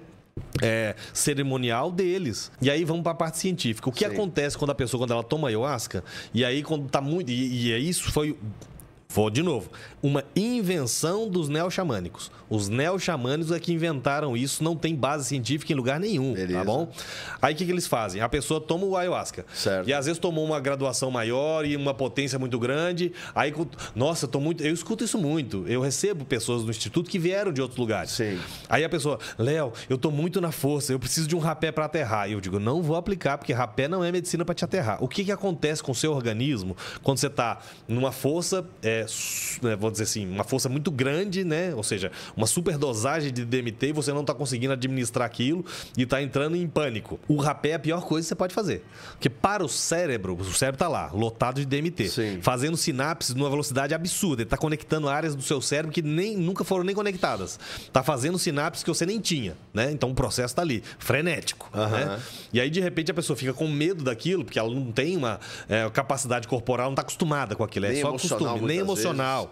E ela não está acostumada com aquilo e ela aplica o rapé. Quando você aplica o rapé na pessoa, o que o seu cérebro entende? E a gente precisa, vou abrir um parênteses aqui, entender que o seu cérebro não enxerga, tá bom? O seu cérebro está dentro de uma caixa preta. Ele só está recebendo... Ele recebe estímulos. Ele recebe estímulo do olho, do nariz, da boca, dos ouvidos. Então, ele mapeia o ambiente pelo que os sensores estão dizendo para ele. Tá frio. Então, ele sabe que tá frio porque sua pele está dizendo para ele que tá frio. Mas ele não está enxergando frio. Né? Então, assim, ele sabe que tá de noite porque seu olho entrou luz ou não entrou luz, ele sabe. É a hora de ativar esse ou aquele mecanismo. Perfeito. Então, o cérebro está dentro de uma caixa preta. Então, imagine que está dentro de uma caixa preta, tudo escuro, ele não sabe o que está acontecendo. Ele está vendo que deu um overclock aqui no processador, estava funcionando na frequência 100, está funcionando na frequência 1000. Isso. Que ali ele está cortando e queimando glicose, assim, numa velocidade absurdamente alta. E aí começa um pico de hipoglicemia, que a pessoa começa a ficar fraca, porque ele não vai parar a frequência porque o DMT está ali. E ele precisa processar aquele material todo. Então, ele aumenta a frequência elétrica mesmo do cérebro, aumenta a eletricidade. E nesse aumento, ele não tem de onde tirar energia, ele puxa açúcar do sangue e vai puxando. Aí a pessoa começa a se sentir fraca e fraqueza, e aí não tem uma reposição eletrolítica. Aí a pessoa tá lá, você não tomou uma água de coco, não comeu, não teve glicose, não teve nada, a pessoa começa a desfalecer. Ela vai entrando num pico hipoglicêmico. Pois bem, quando ela entra nisso, aí vem, eu tô muito na força. Em vez de você dar um repositor eletrolítico, alguma coisa pra pessoa, um doce de leite pra ela, pra repor glicose, você vai lá e sopra um rapé no nariz dela. O que o cérebro entende? Olha, eu já tô com dificuldade aqui porque os recursos estão exauridos. Eu tô com pouca glicose, tá faltando energia. Aí você vem e obstrui as vias aéreas, que é a principal coisa que ele tem para ainda manter o oxigênio subindo. Aí você bloqueia as vias aéreas, a pessoa começa a respirar pela boca e tal, e entram, sabe, nicotina, e entra um monte de coisa e não sei o quê. Qual que é a mensagem? Aí ativa o sistema adrenérgico, dá aquela, e depois baixa a pressão do cara na sequência. Na hora. Mas o cérebro entende o quê? Esse doido tá tentando se matar. Corta a sinapse. Ele começa a fazer uma poda sináptica numa velocidade absurda. absurda. Entendi. Aí a pessoa, ela tem a sensação, nossa, ainda bem, o rapé me aterrou. Não, o seu cérebro tá em pânico, acendeu todos os alertas, porque ele tá achando que você tentou se matar. Entendi. Esse cara perdeu a noção do juízo, Entendi. ele tá tentando se matar, corta a sinapse. Aí começa a podar a sinapse de forma abrupta e vai podando sinapse e vai fazendo um monte de coisa. Aí baixa a pressão do cara, bota o cara pra vomitar e começa, cara, joga pra fora. E aí o organismo entra num processo de reset, sabe? Ele quer resetar o organismo pra poder ver se o doido não vai se matar no processo. Então o seu cérebro, ele só tá mapeando o que você envia, né? Os sinais que estão entrando. E o sinal que você manda pra ele. Quando você sopra o rapé, é que você tentou se matar. Entendi. É o mesmo. Você tem a mesma configuração cerebral de uma pessoa que tá tentando se matar. Entendi. E o cérebro fala, não. Aí precisa desconectar aqui. Exatamente. Aí diminui aquela frequência e experiência do DMT. Exatamente. Aí ele começa a podar sinapses e ele começa a bloquear, tamponar os neuroreceptores. Agora, dentro do que você está falando, o cara experimentando na força da ayahuasca, por exemplo, aí do fenômeno. Sim. Então, se durante ali na terceira hora da experiência ele colocar umas colheres de doce de leite para dentro, ele vai voar mais longe. Cara, porque ele tá dando energia pro cérebro continuar. Pro cérebro continuar. Não é que ele vai mais longe, tá? A experiência vai ter um pouso suave. Entendi. Ela vai, num processo de degradação natural, vai ter um pouso suave. Eu faço isso muito nas sessões. A pessoa tá ali, eu já tô vendo pelo corpo da pessoa, eu sei que ela vai entrando no pico hipoglicêmico. Aí eu boto o pessoal, dá um suspiro para ela ali, dá uma água de coco. Aí a pessoa toma. Às vezes ela nem sabe por que estão me dando água de coco. Não, porque eu já estou vendo que você vai entrar num pico hipoglicêmico e vai baixar muito a sua energia, você vai ficar em pânico. Então, para evitar esse desconforto, eu já vou dando, sabe, já vou te repondo, que aí você não vai sofrer. Sim. O organismo, não, tem mais açúcar aqui, bora usar. Sim. E vai usando, e a experiência ela termina de uma forma bem suave. Mais suave, você né? tem um pouso mais suave. Entendi. E agora, quando você mete um rapé lá para cima, você tem um, cara, pulo do paraquedas que o avião vai cair. Entendi. Mas vamos lá. A finalidade, então, do rapé para os índios. Ele também é uma medicina visionária, tá? Mas ele é basicamente uma medicina de limpeza. Chama medicina de limpeza de corpo denso. A pessoa chega para fazer um ritual de ayahuasca, se você vai fazer um rapé, seria bom você fazer antes. Certo. Seria mais correto a utilização dele antes. Aí você faz um rapé, você vai ter uma sutilização do corpo, você vai vomitar pra caramba, tem gente que caga. Enfim, é uma coisa assim, né? Dependendo da quantidade que é soprada também, tá? Qual que é a quantidade normalmente que os índios sopram? Tem uma quantidade? Então, outra coisa, essa xamanização acaba subindo muito a régua das coisas e o cara que está acostumado com aquilo ali tem uma quantidade. Nós aqui, cara pálido, não temos a mesma capacidade que eles têm de absorção e de uma série de coisas. Sim. E aí, como é nicotina, tabaco, a gente vai sempre aumentando a dose. Por quê? Vai aumentando a dose, você vai criando mais resistência, você vai precisando cada vez de mais quantidade. Para ter aquela mesma experiência anterior. Exatamente. Aí a referência está aqui. Sim. Aí, cara, agora como a absorção agora, né, o organismo está precisando de mais, é igual medicamento. Você vai sempre aumentando a dose até criar intolerância. Cara, já não adianta mais. Então tem que mudar de medicamento, tem que mudar o princípio ativo porque já não está fazendo efeito. Sim. O tabaco tem essa propriedade, né? O que não acontece com a ayahuasca. Se você começar e for achando que você vai aumentando a dose na ayahuasca, você vai morrer. Por quê? Cara, você vai diminuindo, é o contrário. O organismo vai absorvendo melhor o princípio ativo e você vai cada vez mais reduzindo a dose. O tabaco não, ele é o contrário, você vai subindo. Então, o ideal, porque eu gosto muito do rapé, usa antes. Aí você usa antes, vai ter uma limpeza, você já vai estar, chama limpeza de corpo denso por isso, porque vai sutilizar o corpo. Você vai suar pra caramba, vai subir a temperatura, né? Aí você vai hiperventilar depois, enfim, vai ter toda uma limpeza e aí você vai estar mais sutil. Vai lá e toma um chá. Isso faz mais sentido. Você vai estar até relaxado até mais relaxado depois para fazer essa experiência. Tira a tensão, né? Exato. E aí, cara, aí você vai ter experiência. Aí, ou seja, você saiu da sala de português e entrou na sala de matemática. Claro. Você separou as coisas. Você sabe exatamente o que foi o efeito do rapé e depois você sabe o que foi exatamente o efeito da ayahuasca. Agora, você concomitante usar e isso é um erro grotesco. E que eles fazem muito. E isso está se popularizando muito por falta de informação. O movimento espiritualista cresceu muito, né? Tem crescido bastante. Só que aí, como você falou, tem a questão do bom senso e da racionalidade. É que tem faltado muito. É do ser humano, né? É do ser humano. Agora, os índios também Só finalizando desse rapé específico que eu estava falando dele, que o povo vai ficar curioso. Que não tem, que não tem tabaco e não tem cinza de madeira, mas ele é altamente concentrado em DMT.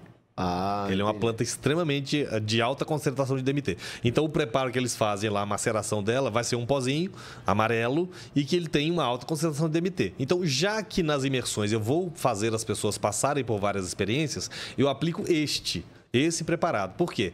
Porque já que vou ter que soprar alguma coisa no nariz da pessoa, que seja algo que abra muita admiração. Lógico. Mas vem cá, esse DMT vai... Sobe. sobe? Pela mucosa. Ah, porque não passa pelo estômago. Exatamente. Então, na mucosa ele é absorvido e, cara, bate lá na pineal em segundos. É muito rápido. Não é a jurema? Qual que é? Não. É uma planta específica uma lá. Planta específica 12 Yanomamis. Pô, legal, interessante esse negócio. Porque não causa a dependência também da nicotina, né? Não, e você não fica sentindo vontade de usar. Você fez o rapé aqui, e eu falo isso, pergunta, você conhece o N?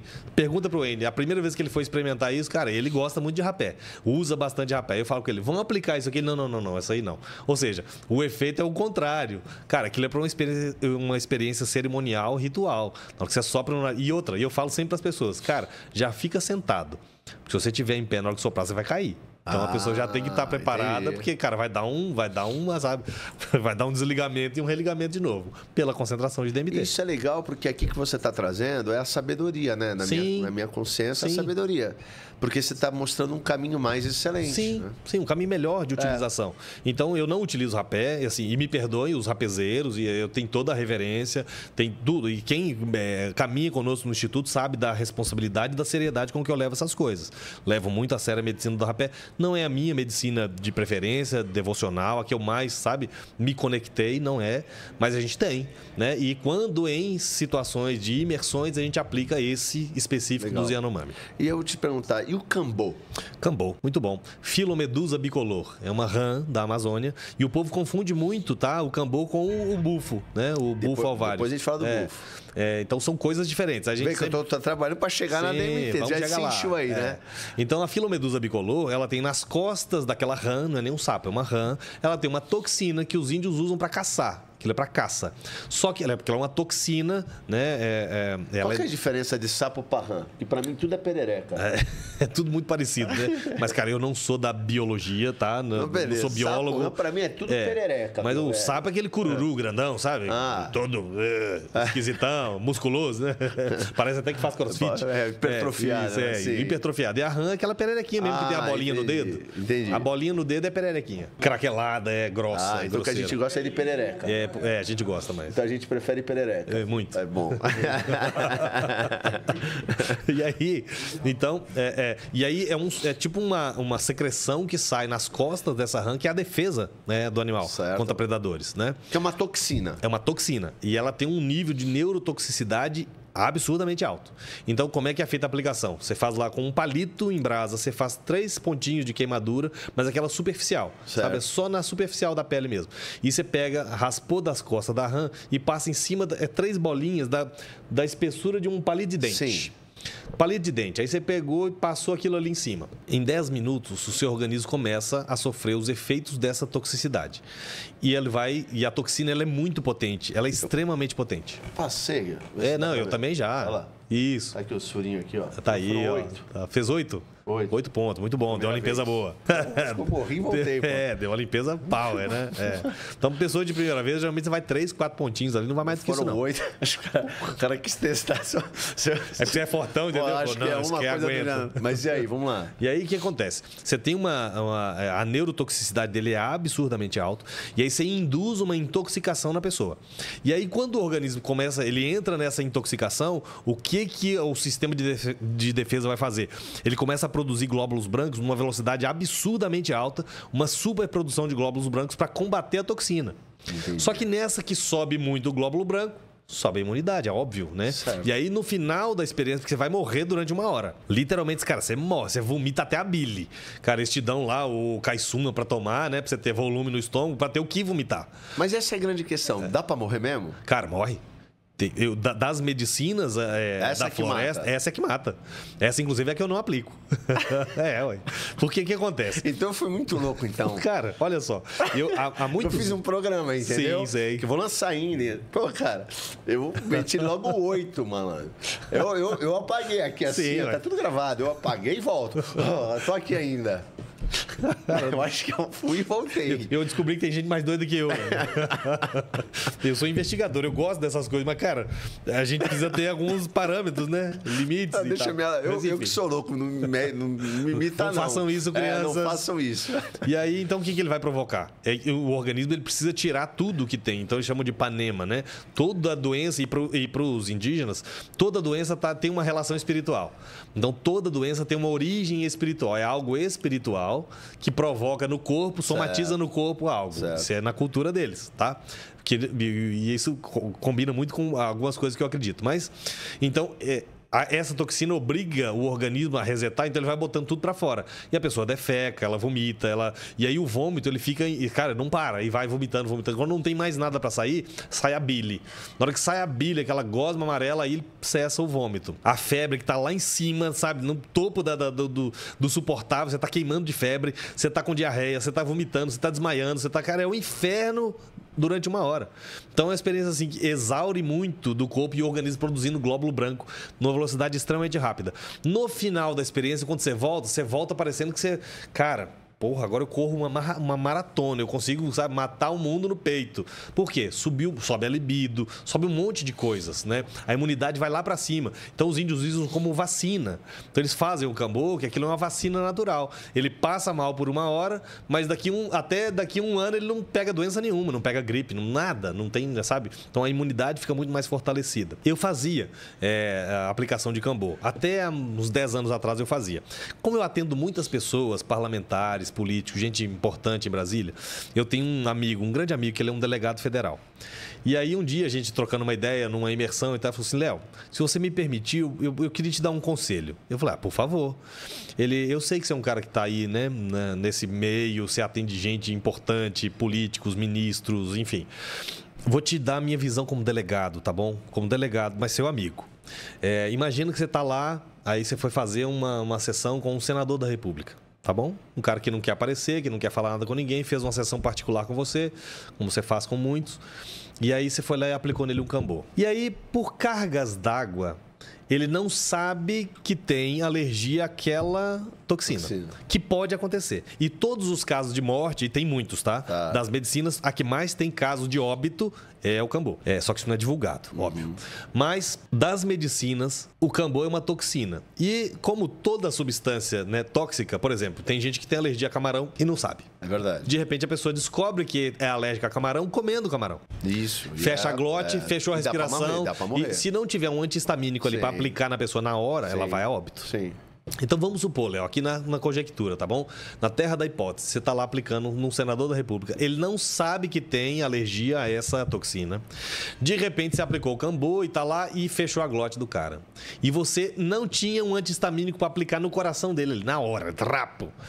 E aí o cara veio a óbito. Aí eu vou te dizer a minha visão de delegado, tá bom? Aí eu vou sentar. Como ele é um senador da República, isso é um crime federal. Você vai ser investigado pela Polícia Federal e seu crime ele tá numa outra esfera. Tá tranquilo? E aí nós vamos lá e eu como delegado, você vai sentar na minha frente, vou tomar seu depoimento. Falar, então, você sabia que isso é uma toxina? Aí sim, claro, eu sei, eu tô falando disso o tempo todo, né? Sou, né, um pesquisador, eu sei que é uma toxina. E aí ela tá na Amazônia, né? Eu falei, sim, tava na Amazônia. Aí você pegou lá na Amazônia para aplicar no cara aqui, em Brasília. Eu falei, foi. Ele, então, aí é homicídio doloso. Você tinha intenção de matar. E como é um senador da República, é um crime federal. Você nunca mais sai da cadeia, Léo. Não tem advogado nesse mundo que vai te tirar da cadeia. Cara, eu olhando para aquele cenário, eu sou muito visual, né? Já se arriscou pra cacete, enquanto não sabia, ele tava falando, eu tava imaginando aquilo ali, eu não saio da cadeia mais nunca. Aí eu aboli o cambô das práticas. Isso há mais de 10 anos atrás, tá? Eu nem estava fazendo doutorado, não tinha nada disso. Era lá atrás. Eu estava empolgado com o xamanismo. Indo pelo caminho que todo esse pessoal tá indo. O caminho xamânico de virar, sabe, chai, do rapé.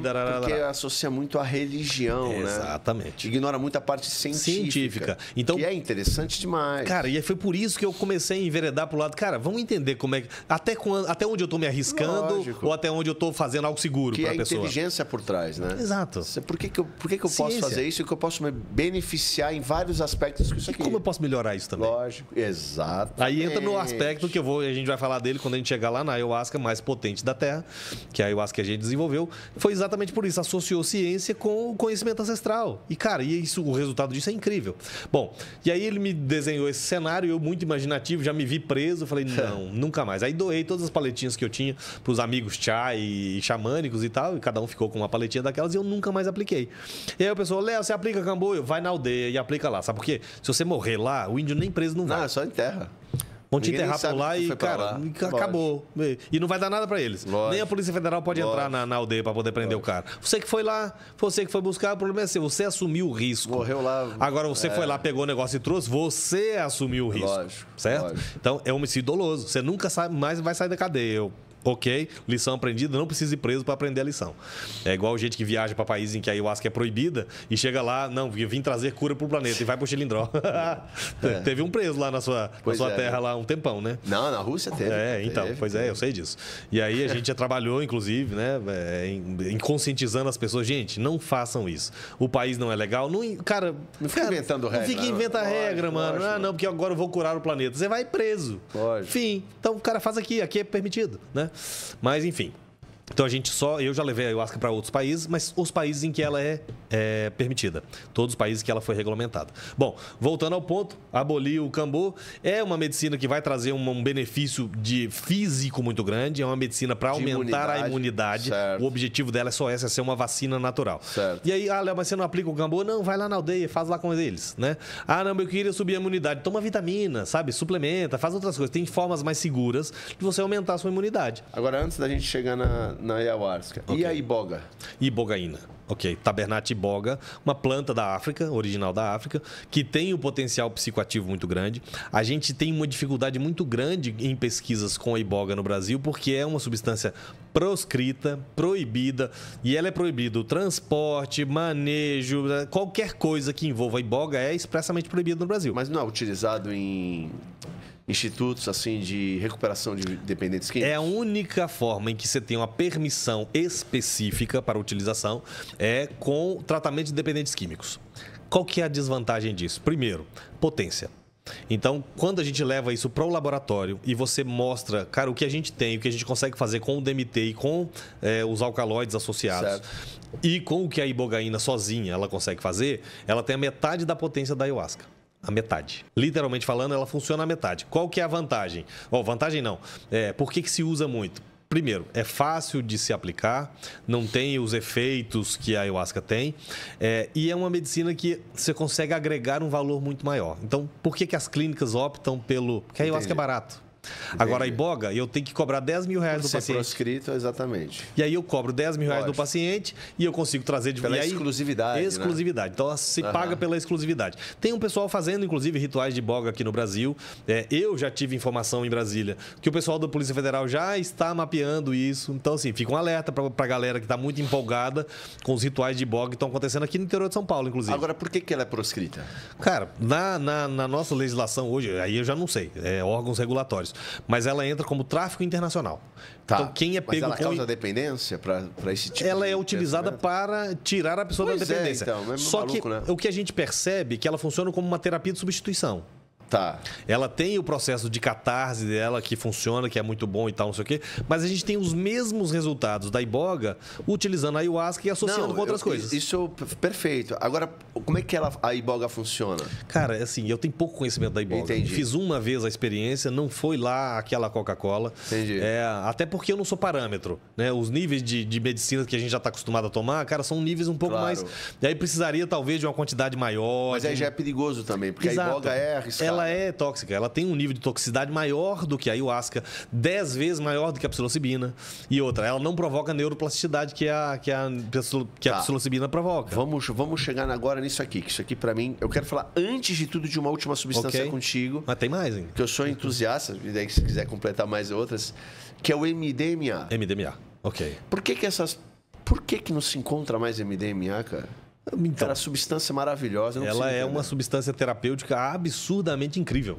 Incrível. É uma substância sintética, óbvio. Eu falo que é das substâncias criadas pelo homem talvez a mais extraordinária, né? Porque ela não é natural, mas sim, o que ela promove ela é sintética, mas o que ela provoca é espetacular. Então você tem vários países do mundo hoje que já estão utilizando o MDMA nas terapias assistidas, com psicodélicos e associando para depressão, inclusive, e associando ela inclusive com psilocibina. Tem um médico que hoje ele está nos Emirados Árabes, mas é um brasileiro, e que ele tem feito muita pesquisa nessa área. E a gente teve um congresso que a gente participou juntos e ele, Léo, vou te dar uma dica dica aqui, a gente está usando a psilocibina com microdose de MDMA para estresse pós-traumático. Cara, é o melhor dos mundos. Você pega a neuroplasticidade que a psilocibina traz e você pega todo o efeito físico que o MDMA traz e você consegue ressignificar qualquer tipo de trauma. Então, assim, para estresse pós-traumático, MD com a psilocibina é uma receita incrível. Mas tem poucos países que consegue se fazer isso hoje. Então, a gente tem uma caminhada grande ainda. Eu acredito que nesse renascimento psicodélico que a gente está vivendo hoje, e o Brasil não está fora disso, até porque, cara, o mundo está vivendo esse renascimento.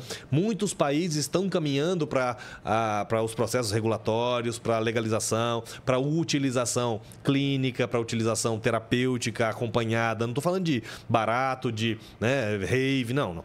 Sim, terapias assistidas. Coisa científica, médica acompanhada, médico, né? Psicólogo, psiquiatra, lógico, sabe? Então, se vulgariza algo que é importantíssimo. Importantíssimo. E a gente não pode deixar isso cair na vala da vulgarização, na vala, sabe, do uso recreativo. Perfeito. E é isso que eu vejo com grande preocupação, essa ascensão do uso recreativo de ayahuasca e de outras coisas, tendendo para a gente cair numa vala de proibição, sabe? Numa vala de criminalização de algo que é... Porque se banalizou demais. Exatamente. A banalização é que estraga o rolê todo, sabe? Perfeito. Então, assim, MDMA, incrível. Incrível. O professor Stanislav Grof, conhece? Sim. O professor Grof é assim, eu sou um fã do professor Grof, 90 e tantos anos, um gênio, lúcido, é a pessoa que, na minha visão, é o que mais usou psicodélicos no mundo hoje, vivo, professor Grof.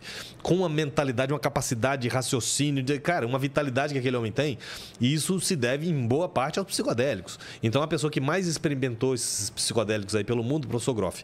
Então, ele dá uma aula sobre MDMA incrível, falando desses potenciais, e ele usa, inclusive, a mesma frase que você usou. Cara, das coisas que o homem inventou, assim, ela tá dentro da prateleira dos mais incríveis. Eu acho provável, porque a ressignificação que ela promove é única, né? Sim. Pela liberação ali de ocitocina, por exemplo, para esses medo, serotonina. Exato, a regulação de serotonina. Então, assim, esse tratamento de estresse pós-traumático é o que está na cabeça sabe, na vanguarda dos tratamentos para estresse pós-traumático, é MD com psilocibina. Eu acredito mesmo. Agora, infelizmente, também proscrito no Brasil, porque são substâncias que não causam dependência. Exatamente. Você não acha ninguém que é dependente de psicodélico. Pois é, isso é muito interessante. Você é dependente de álcool, você é dependente de tabaco, você é dependente de um monte de coisas, de medicamentos, né? Então você tem uma planta que você não falou dela, mas trombeta de anjo. Sim, a trombeta de anjo, que é perigosíssima. Não falo ninguém para utilizar. Cara, é perigosíssimo. Alto índice de escopolamina. Tá, a indústria pegou aquilo ali e transformou num medicamento. Você tem lá um medicamento que o princípio ativo dele é a trombeta, ok?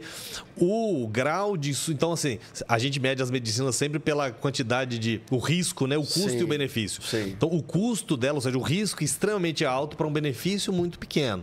Então, ela é um alucinógeno extremamente potente e que ela induz estados de surto Exato, o cara não volta. E o cara pode não voltar. Exatamente. Então, o risco que ela provoca é muito grande, né? E tem outras muito mais tranquilas, né? Muito mais estáveis, seguras. Muito mais seguras. Você pode usar com muita segurança, sem colocar em risco, sabe? Não precisa daquilo, não precisa. Né? Já começa a virar meio que uma loucura mesmo. E aí, olha a loucura. Então, tem vários centros aí, a gente já pegou, eu participo de várias investigações. Sempre que dá algum problema no universo da ayahuasca, como a gente tem muito acesso, conheço muitas pessoas, geralmente eu tenho acesso à investigação, ao que foi que a polícia descobriu, né? Enfim, a gente tem muitos contatos e faz parte do conhecimento. Cara, foi preso há algum tempo atrás, foi fechado um centro no lugar tal. Morreu uma pessoa na ayahuasca. Opa, peraí, para tudo, vamos entender, né? E vamos distribuir as culpas a quem é devido. Aí, esse último que a gente teve notícia, que foi há 2 anos atrás, um centro, que era um cara que tomou ayahuasca 3 vezes, e aí recebeu de alguém lá, e eu vou usar um termo aqui, né? As pessoas acabam desenvolvendo um fenômeno que acontece muito com as medicinas, que é o esquizoterismo. A pessoa toma ayahuasca 3 vezes e vira esquizotérico, que ele mistura a esquizofrenia dele com o esoterismo e ele acha que ele é o bruxão. Exatamente. E aí pronto, com 3 doses de ayahuasca, ele achou que ele tem a missão de curar o planeta e vai distribuir a ayahuasca para as pessoas. Ele entra no Mercado Livre e compra a ayahuasca dele no Mercado Livre, monta um sítiozinho, um lugarzinho e compra um chocalho, compra um cocá, pinta a cara e agora eu sou xamã, né? Xamã da cidade. E aí, cara, Aí o cara pega e vai aplicar, e sem conhecimento, nem sem saber o que está fazendo. Espiritualmente, ritualmente, cientificamente, ele não sabe nada, mas ele agora virou xamã cósmico, galáctico da cidade. E aí o cara, isso aconteceu, isso é real, aconteceu em Brasília. Aí o cara pegou e serviu a ayahuasca para todo mundo e tal, não sei o quê, mas a ayahuasca tem um custo. E dá um trampo. Você já foi em um feitio? Não. Cara, pensa num trabalho. A gente vai entrar em feitio agora, eu te convido pra ir lá pra você conhecer, pra você ver como é que fabrica o chá. Pô, vai ser muito legal. Meu convidado. Muito bom. E aí a gente ensina pras pessoas como é que fabrica, porque a ayahuasca é isso aqui, é cipó, folha e água. Qualquer coisa além disso, adulterou. Já não é ayahuasca mais. Pode virar um alucinógeno, pode virar um veneno, inclusive. E aí a ayahuasca não é barata, tem um valor X. Se ela tá baratinha, desconfie. Certo. Tem um negócio muito errado. Porque ela tem, cara, um custo para fabricação de ayahuasca, ele é alto, tá bom? Beleza. Aí você comprou 1 litro de ayahuasca, R$800. Aí o cara chegou assim, 1 litro vai dar para servir 7 pessoas. Para uma sessão boa, bem profunda, sabe? Certo. Com responsabilidade, com início, meio e fim, sabe? Uma sessão íntegra e integral. Vai servir 7 pessoas.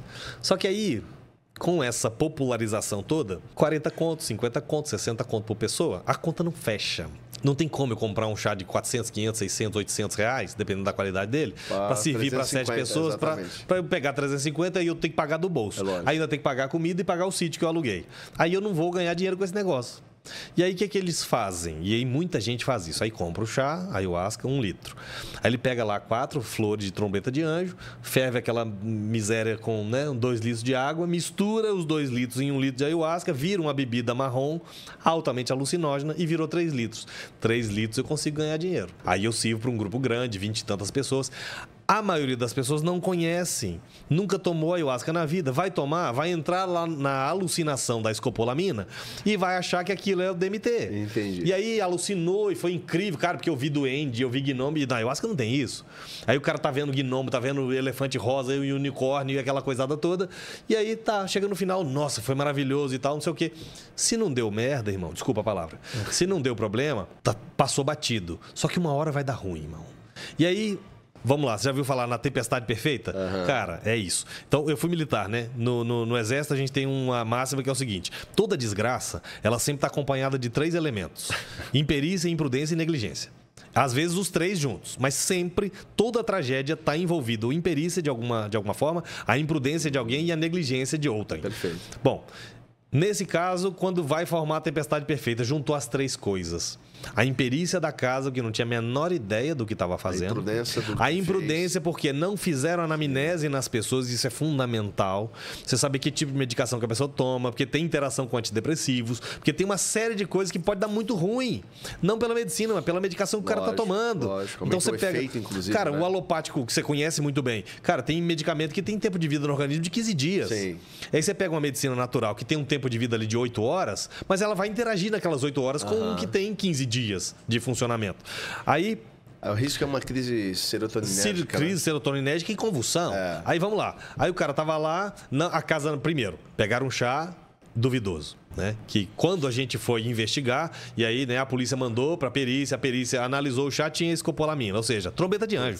Ponto. Entendi. Aí, cara, isso você bota na espectrofotometria, você bota no microscópio, você vê, é nítido. A ayahuasca pura tem uma configuração no microscópio. Com escopolamina tem outra. E com qualquer outra substância que você pôr, muda a configuração no microscópio, irmão. É simples, tá ali. Pronto. Aí veio o laudo da perícia, já tá com escopolamina, tá? Aqui tem trombeta de anjo. Beleza. A casa não fez anamnese no cara. Então não sabia que o cara tomava medicamento, não sabia nada do cara. E o cara tomava 2 antidepressivos, tarja preta, extremamente... que interagem muito com a ayahuasca, beleza? Então não fizeram a anamnese do cara, não sabia que ele tinha esse problema, que era depressivo e tomava medicação. E o terceiro ponto, eles não sabiam o que fazer em caso de interação medicamentosa. Imperícia, imprudência e negligência. O cara tomou a primeira dose e tal, não deu nada, chaparam a segunda dose, copo cheio. Na segunda dose, o cara começou a convulsionar. O cara começou a se debater e tá convulsionando, tá espumando a boca, e os caras nunca viram aquilo e estão olhando e falou: ai, meu Deus, e agora o que faz? Não, isso é demônio. Sopra um rapé nele. Ele tem que aterrar ele. Tira ele da força, sopra um rapé. Porque aprenderam em algum lugar que pra tirar a pessoa da força, sopra um rapé, né? O cara tava convulsionando. Aí, de repente, o cara tá lá convulsionando, pega o tipi, enche de rápido aí, no nariz do cara. Pum. O cara cessou. Rauch. Deu certo, né? O cara ficou quietinho. Beleza, cobriram o cara, deixaram, segue o ritual, toca o tambor, toca o chocalho, canta, toca o violão, tudo lindo. Aí na hora que termina a sessão, levanta todo mundo, vai abraçar, chama o cara. O cara tá gelado. 1h30 depois, o cara convulsionou, bloqueou as vias aéreas, a garganta tava cheia de muco e... bloqueou as vias aéreas. Eles mataram o cara. Que isso, rapaz. Isso é real, irmão. Aconteceu. Aí chega a polícia. Óbvio, né? A não ser que você tenha uma técnica muito boa de desovar um cadáver, né? Fora isso, vai dar problema. Se tem um cadáver na história, vai ter problema. E aí pronto, tem um cadáver, aí sim, chama o SAMU. Aí chama o SAMU, vem a polícia, vem tudo, fecha a casa, polícia, prende todo mundo, aquela confusão. Vai pra mídia, aquela reportagem, né? Morto em ritual de ayahuasca. Primeira coisa que sai na reportagem. Mas depois a reportagem não vem dizendo que porque a casa comprou um chá no Mercado Livre que estava adulterado e eles não tinham perícia, nem né, não sabiam como reagir naquele caso e nem como tirar a pessoa de convulsão. Então eles não tinham conhecimento científico, médico, nada, não estavam preparados para isso. E aí induziram o cara. O cara, ele ainda tinha essa chance de viver. Mataram o cara. Aí pronto, vai todo mundo preso, aí chama o cara. Não, o chá que você comprou, eu comprei no Mercado Livre. No Mercado Livre, quem que é o cara? Não sabe quem que é. Comprou de alguém, não tem a menor ideia. E aí ficou aquela dúvida, mas o cara que vendeu no Mercado Livre já vendeu adulterado? Ou foi os caras que completaram? É impossível saber. Lógico. Então assim, procedência do chá. De onde vem seu chá? Vem lá do feitor no Acre. Outro erro. Erro grotesco. Ser do Acre não é sinônimo de ser uma medicina de qualidade. E eu vou te dar um exemplo aqui de São Paulo, tá bom? Uma pessoa que veio se consultar comigo, pagou lá uma consulta individual, chamou no vídeo, Léo, cara, não sei, eu vi o podcast seu e não sei o que, você entende muito, cara. Eu fui no lugar assim, tu toma o chá há 2 anos. E chá muito bom e não sei o que, babá. Cara, cheguei na empresa esse mês, do nada, foram fazer um exame toxicológico lá e, cara, deu cocaína no meu exame. Deu cocaína e aí a minha mulher veio, quase que eu perdi a esposa. Porque você é um vagabundo, você tá usando droga e não sei, foi aquela briga, aquele tumulto, aquela coisa e tal. Aí eu dei uma sugestão simples, falei assim, testa a sua esposa. Ele, porque a empresa já tinha demitido o cara e a mulher tava pegando no pé dele porque ele foi demitido, porque ele tava usando droga. Aí eu falei assim, faz o seguinte, testa a sua esposa. Aí ele foi, pegou e vou fazer o toxicológico nela. Deu nela. Aí ele, então você também tá agora cheirando cocaína? Ela, não. E aí pronto, aí vai pegar pela linha do tempo, toma chá há 2 anos, no lugar, não sei o que, pega a casa. Aí quando você pega, rastreia a casa, não sei o que, não, a casa compra o chá do Acre.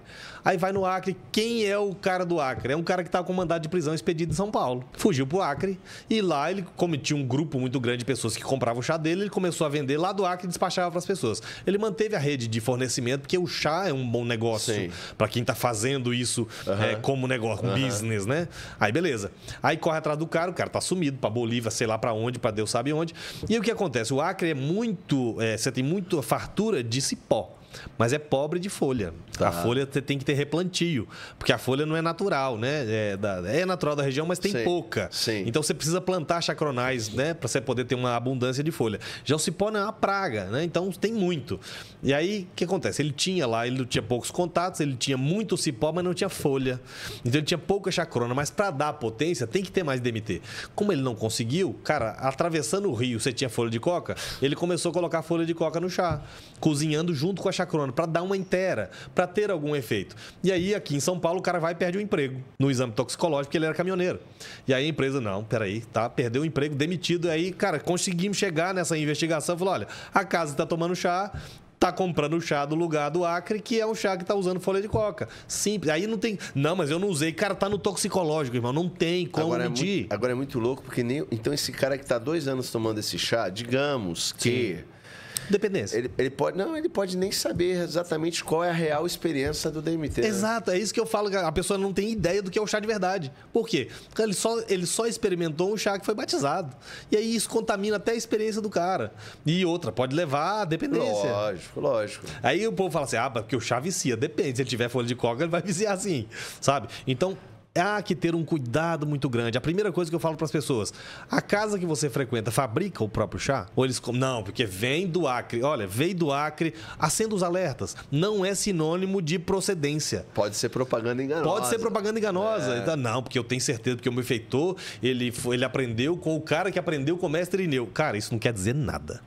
Você garante o que você está entregando? Por que eu tenho total confiança na medicina que eu aplico nas pessoas, Felipe? E eu não tenho problema nenhum, e eu estou em Brasília, eu aplico em políticos, eu aplico em... Cara, teve em dezembro de 23, a gente já recebeu um ministro do Supremo que foi tomar chá com a gente. Cara, é um cara que não queria aparecer, não queria contar nada para ninguém, ele queria ter a experiência dele e ele queria levar uma pessoa, que era a esposa, só para ter certeza que ninguém ia filmar ele.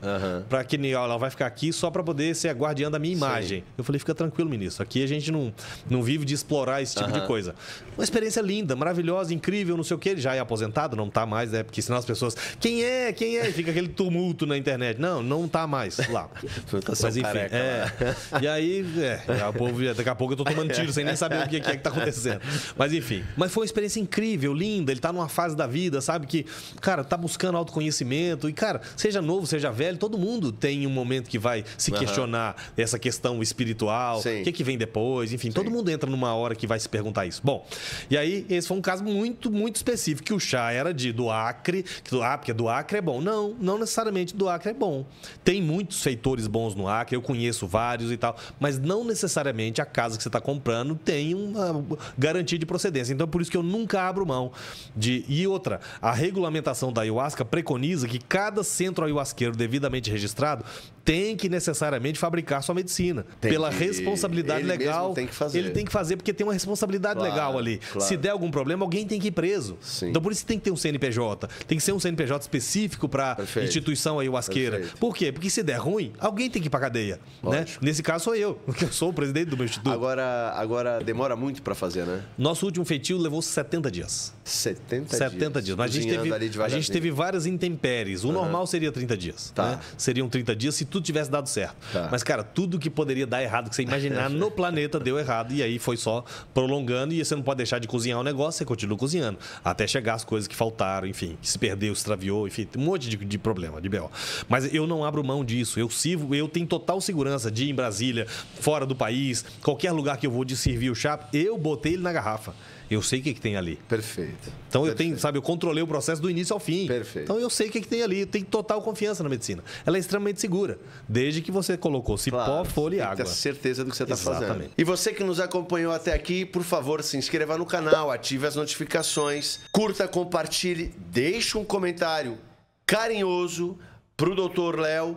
Pra mim, você pode me xingar, mas entenda uma coisa. Parou agora, mas vai continuar no próximo programa. Eu sei que você tá curioso, mas aguenta. Semana que vem, segunda parte. Beijo e até um próximo programa. Valeu, pessoal. Você já conhece a Brain Juice? Essa empresa que eu tenho um enorme carinho foi a nossa primeira patrocinadora do canal. E eles inovaram desde sempre com os famosos cogumelos, extrato concentrado de cogumelo, um super alimento, os melhores do mundo para imunidade com reishi, Cordyceps, foco e cognição, e o Lion's Mane, o mais famoso para a memória, o mais utilizado no mundo para a memória. Agora eles inovam novamente e entregam com mais de 15 ingredientes, um detox natural sabor abacaxi com hortelã, uma delícia, e um termogênico excelente para a saúde cardíaca, com ingredientes naturais como beterraba, chá verde, cúrcuma, hibisco. Excelente produto.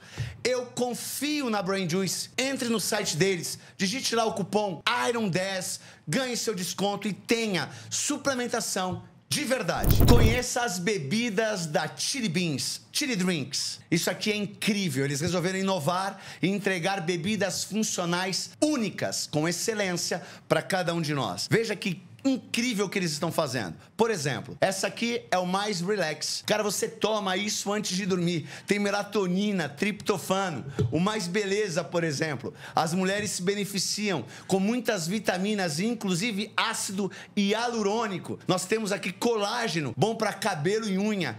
Cara, nós temos o Mais Salvação, Mais Defesa, o energético, todos sem açúcar.